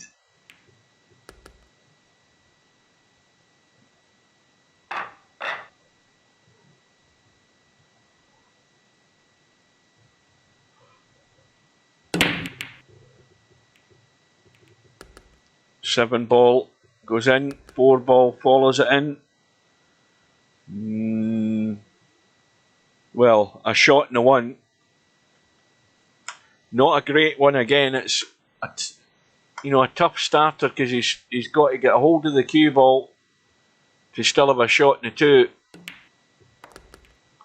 And he's run into it, and that will do very nicely.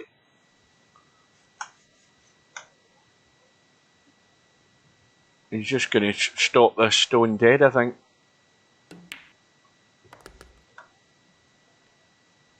Well, he could have done with stopping a bit more stoner and deader than that. He's just gone to an awkward spot here.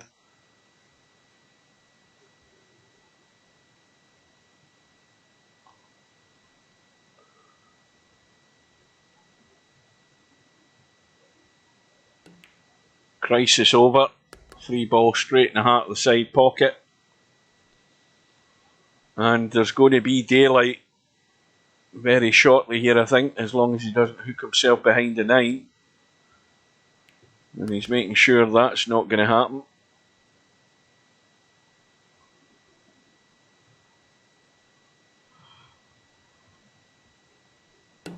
I'm on my last legs here, desperate to get to bed.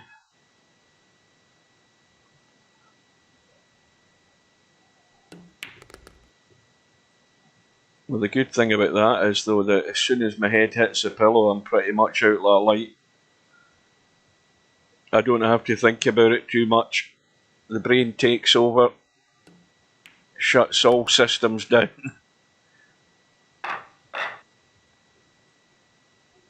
So, Larry winning that first rack has fired up Spectre Dawn with his response. Although this time again, he's come up dry. And Larry's under a wee bit of pressure. There's the cut in the 1, back across the table for the 2 into the same pocket, it looks like. So he's got to check this a wee bit of right English here. And that's why he's missed the 1. He had the right idea.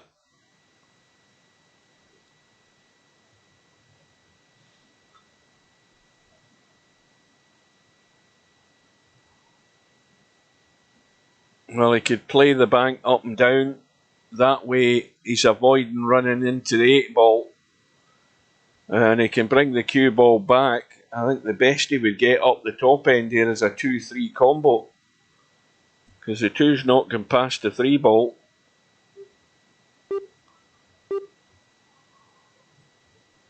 So he's looked at the pot into this bottom right.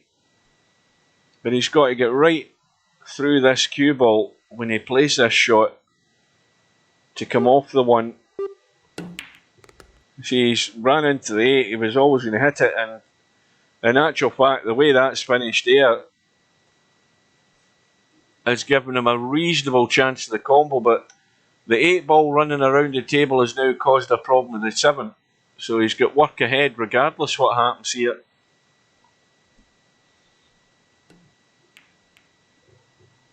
Yeah, it was never going to be easy, and I think that's... how close is that to? Well, that's way too tight. He's got to cut right across that. Pretty sharpish to try and cut that 3 in. I mean, this is by no means a gimme. So he's just ducking away. Again, the right sensible shot to play.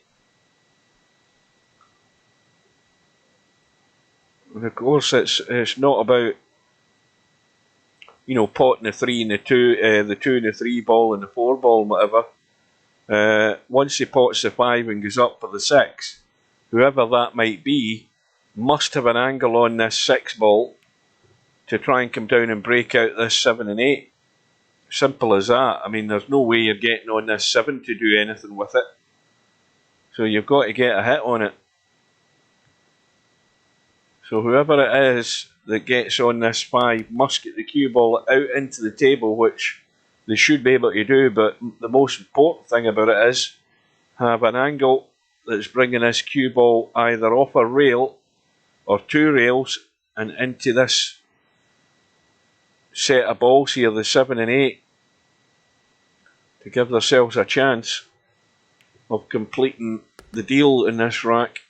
So it's all up in the air at the moment, but it's going to be Larry that's going to have an opportunity, or at least try and have an opportunity to do it. Now, the sort of ideal way of doing it would be something like that, with the cue ball there, and then off there and down, and a bump into the 7 and 8. That would be the sort of line, but Larry ain't going to be doing that where he's stuck the cue ball there, because that's nowhere near the mark to get that shot. We'll see what happens. I mean, the reverse bank is on because the 5's off the rail and he can get the cue ball out of the way, but he's not risking it. And, well, could that be the fatal move in this rack? Now, he's bumped to 7 and 8, and the 7 is now in play. The bank is on in the 5. It's going to double bank, and Spectre Dawn can get around the table with the cue ball and somewhere over the left side, I think. He needs to pinch a bit of this pocket though to be able to do that. So the mistake from Larry there was bumping the 7 and 8. That was the fatal move. Problem now for Spectre, of course, is he can pot the 7. That's not the issue. The 7's going to take care of itself if he gets the line right. It's where the 8 ball's ended up going, and he's nudged it perfect to keep the 8 ball pretty much in play. Although, again, it's off the rail.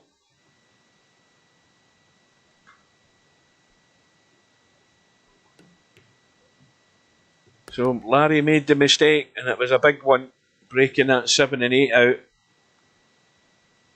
And of course, it came about from the shot he ended up leaving himself in the 5, and he should have made sure he wasn't breaking the 7 and 8 out. I thought he might have been going for the bank on the 5. And in the end, he made the fatal mistake of hitting that 7 and 8, and that was it. Spectre Dawn on it like, you know,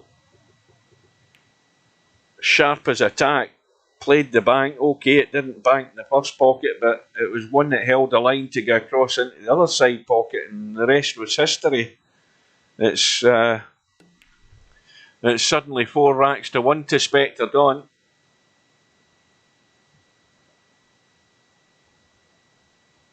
And Larry, with no shot, decides to play the lock-up. And how tight is it? It might not be tight enough on that 3, because I think Spectre Dawn fancies getting behind off the rail, and he hasn't. There wasn't enough room, so it's going to be an easy 1-9 combo for a quick rack for Larry to try and get back in this. There's no way he's ever missing this. Stutter or no stutter, he ain't missing this. And now he could do with a ball and a shot here. A ball and a shot. Get himself right back in it. And it doesn't look like it. It ain't happening. It's dry. The one ball certainly doesn't go.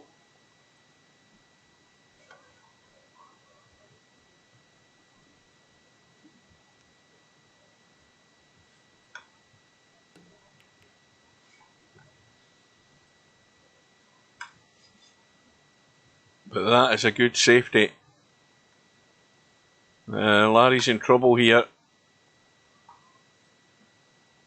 He's got to, I think he's got to try and lock something up here. I mean, he's looking at a line behind the 4 ball to go to the rail and hit this one. But, well, he's got the hit. It was a good hit. Oh, I'll tell you what else. It's not a bad result.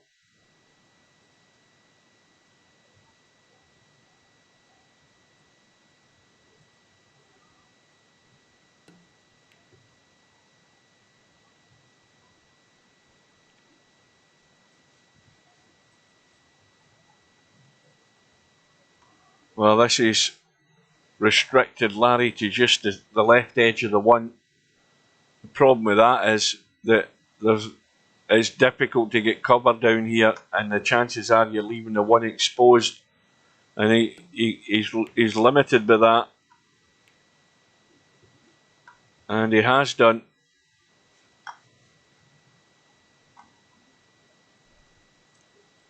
Alright then, Rob, see you later. Thanks for joining. Now the 9 ball is in the way here.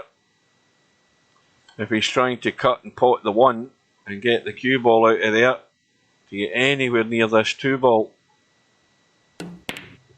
Yeah, it was a tall order. But again, Spectre Dawn gets away with it. He's left nothing here for Larry.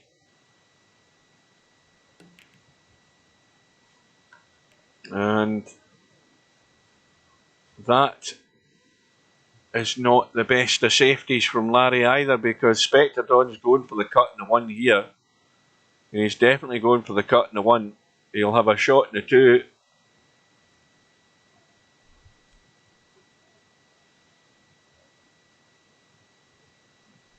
I think he can pot this at pocket weight and come over that other side of the table and still have a cut in the 2, and that's perfect.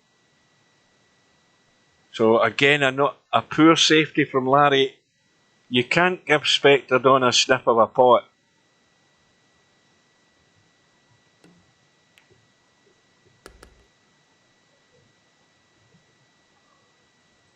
And the angle in the 3 is good enough for a stun to the side rail and back over past the 7 ball.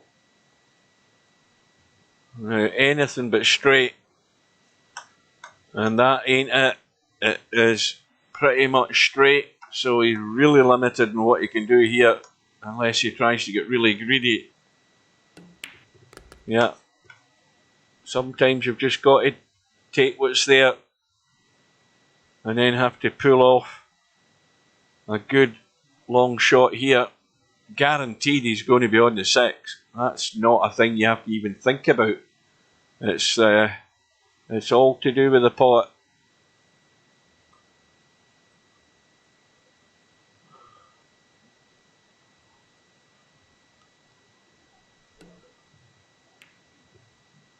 And it's gone in.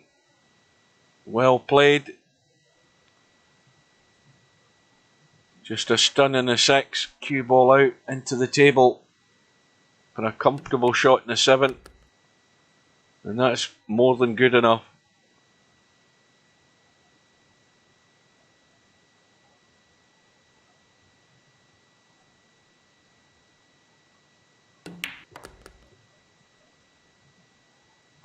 Well, this is going to go 1, 2, 3, 4 rails, possibly 5 again.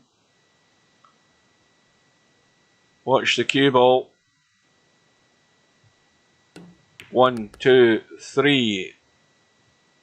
Not going to quite get to 5. But Larry's little errors there are costing him dear. It's now 5-2 to Spectre Dawn. Comfortable lead at the moment.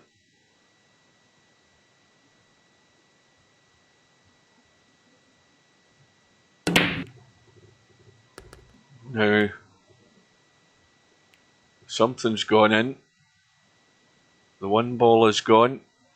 Really awkward shot in the 2 if he fancies it. This is horrible.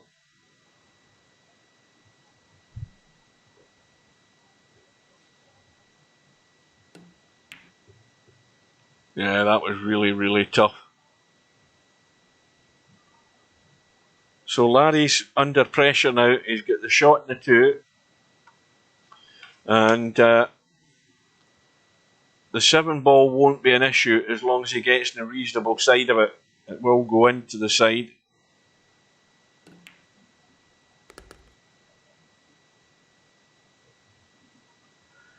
And now he's going to have to travel with this cue ball and avoid any collision down this bottom end of the table here.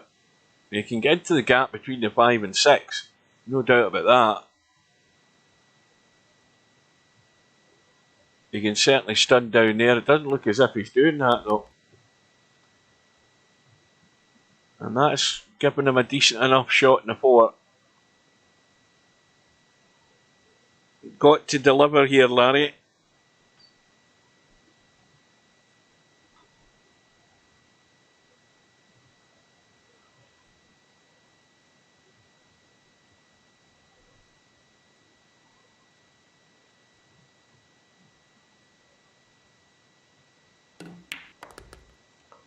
Oh, this needs to keep coming.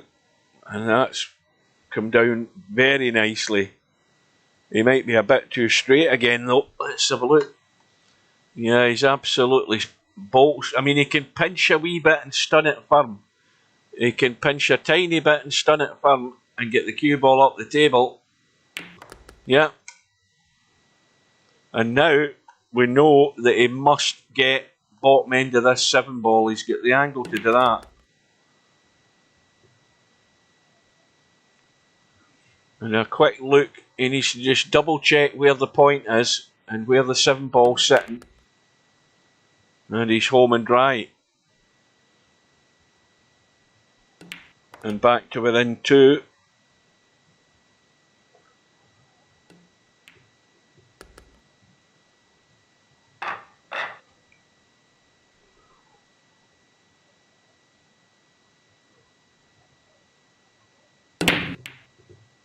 Now the 9 balls gone in. I think a couple other balls have gone in, which is ideal. What he wants is he's still got a shot in the 1. So the 3 ball is gone, the 7 ball is gone. He's got a shot in the 1 where he really just wants to brush through past the 2 or get into the cue ball. Yep, he's getting into the cue ball. And now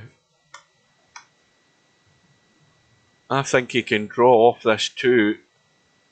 I don't know whether he can have. I think he might be able to avoid the 5. Yes, he has done. Has he got down far enough? Well, it could have done with rolling out a wee bit more. I mean, this cuts the side.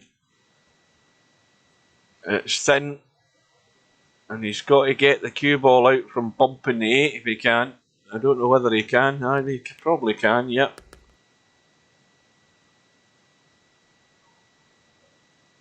Well, again, just a dink. Now, if the cue ball leaks away, he could hook himself behind the 9 here, trying to get to this 6 ball.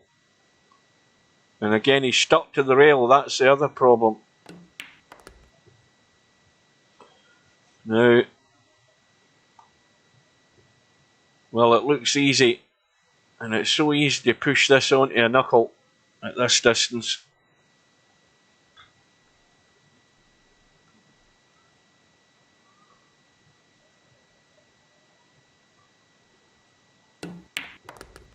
And it goes, and the pace is nice for a good line on this 8-ball, and he's got to be over the left hand side. The only way this is going to go wrong is scratching in the left hand side pocket, because that's the line the cue ball wants to go to. And that's the one thing he has to avoid. And there you go. Commentator's eye. It's always on the cards, heading to that left hand side. And it was like a magnet for Larry. And that's a big opportunity gone there, because it's a 2-rack swing. He was going to be back to within 1 there for a second or two, and suddenly it's 3. And Spectre Dawn this time. Well, there's 2 went in again there at the last kick. The 1 and the 2 and the 4 have gone. Sorry, the 5. And this rack's over. There is no coming back to this table this time, Larry, in this rack.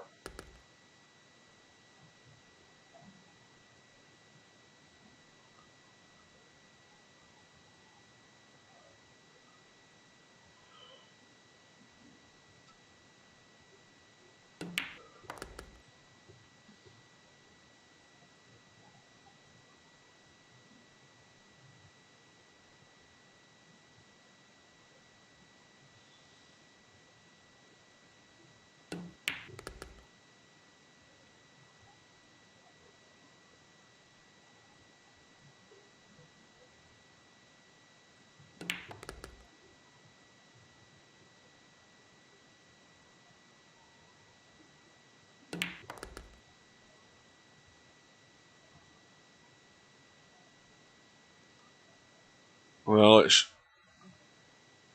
it's amazing how quickly this match is now running away from Larry, because he was on the brink of back to within 1 rack. And suddenly it's 4.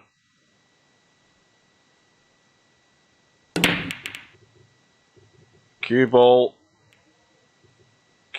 seriously thought about scratching. It's dry. And of course Larry doesn't have a shot. Not from there, he don't.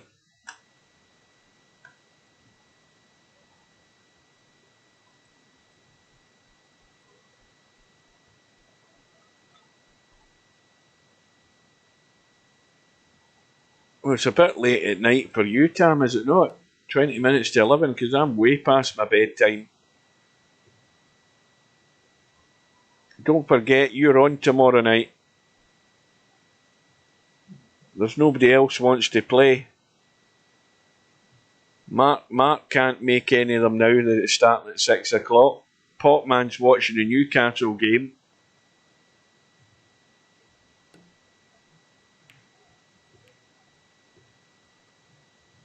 Inspector Dawn trying to squeeze that 1 ball in there. Not enough room. And Larry has got to take the medicine and play the 2-9 combo. I don't think he's got a great deal of other choices. Oh dear. And it's all going from bad to worse for Larry, because he's gifted this 2-9 combo to Spectre Dawn, and his game's falling apart like a cheap suit here now, Larry.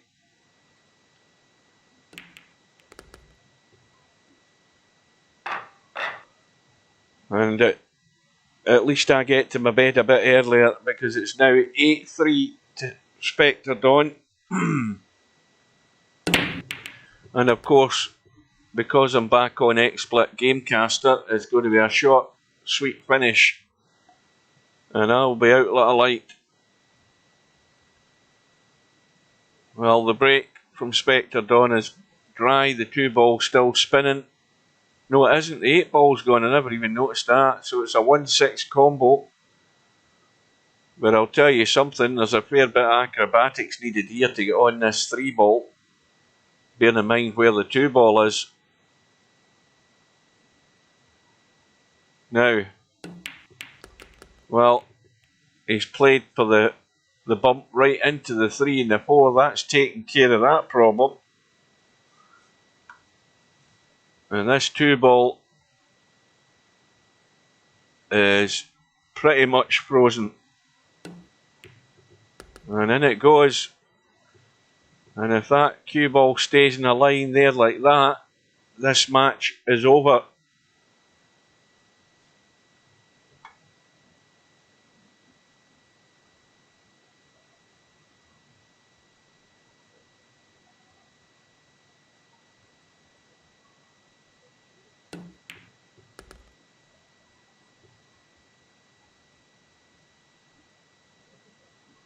So Spectre Dawn, odds on certainty to be getting revenge on Larry. Larry put him to the one-loss side tonight. But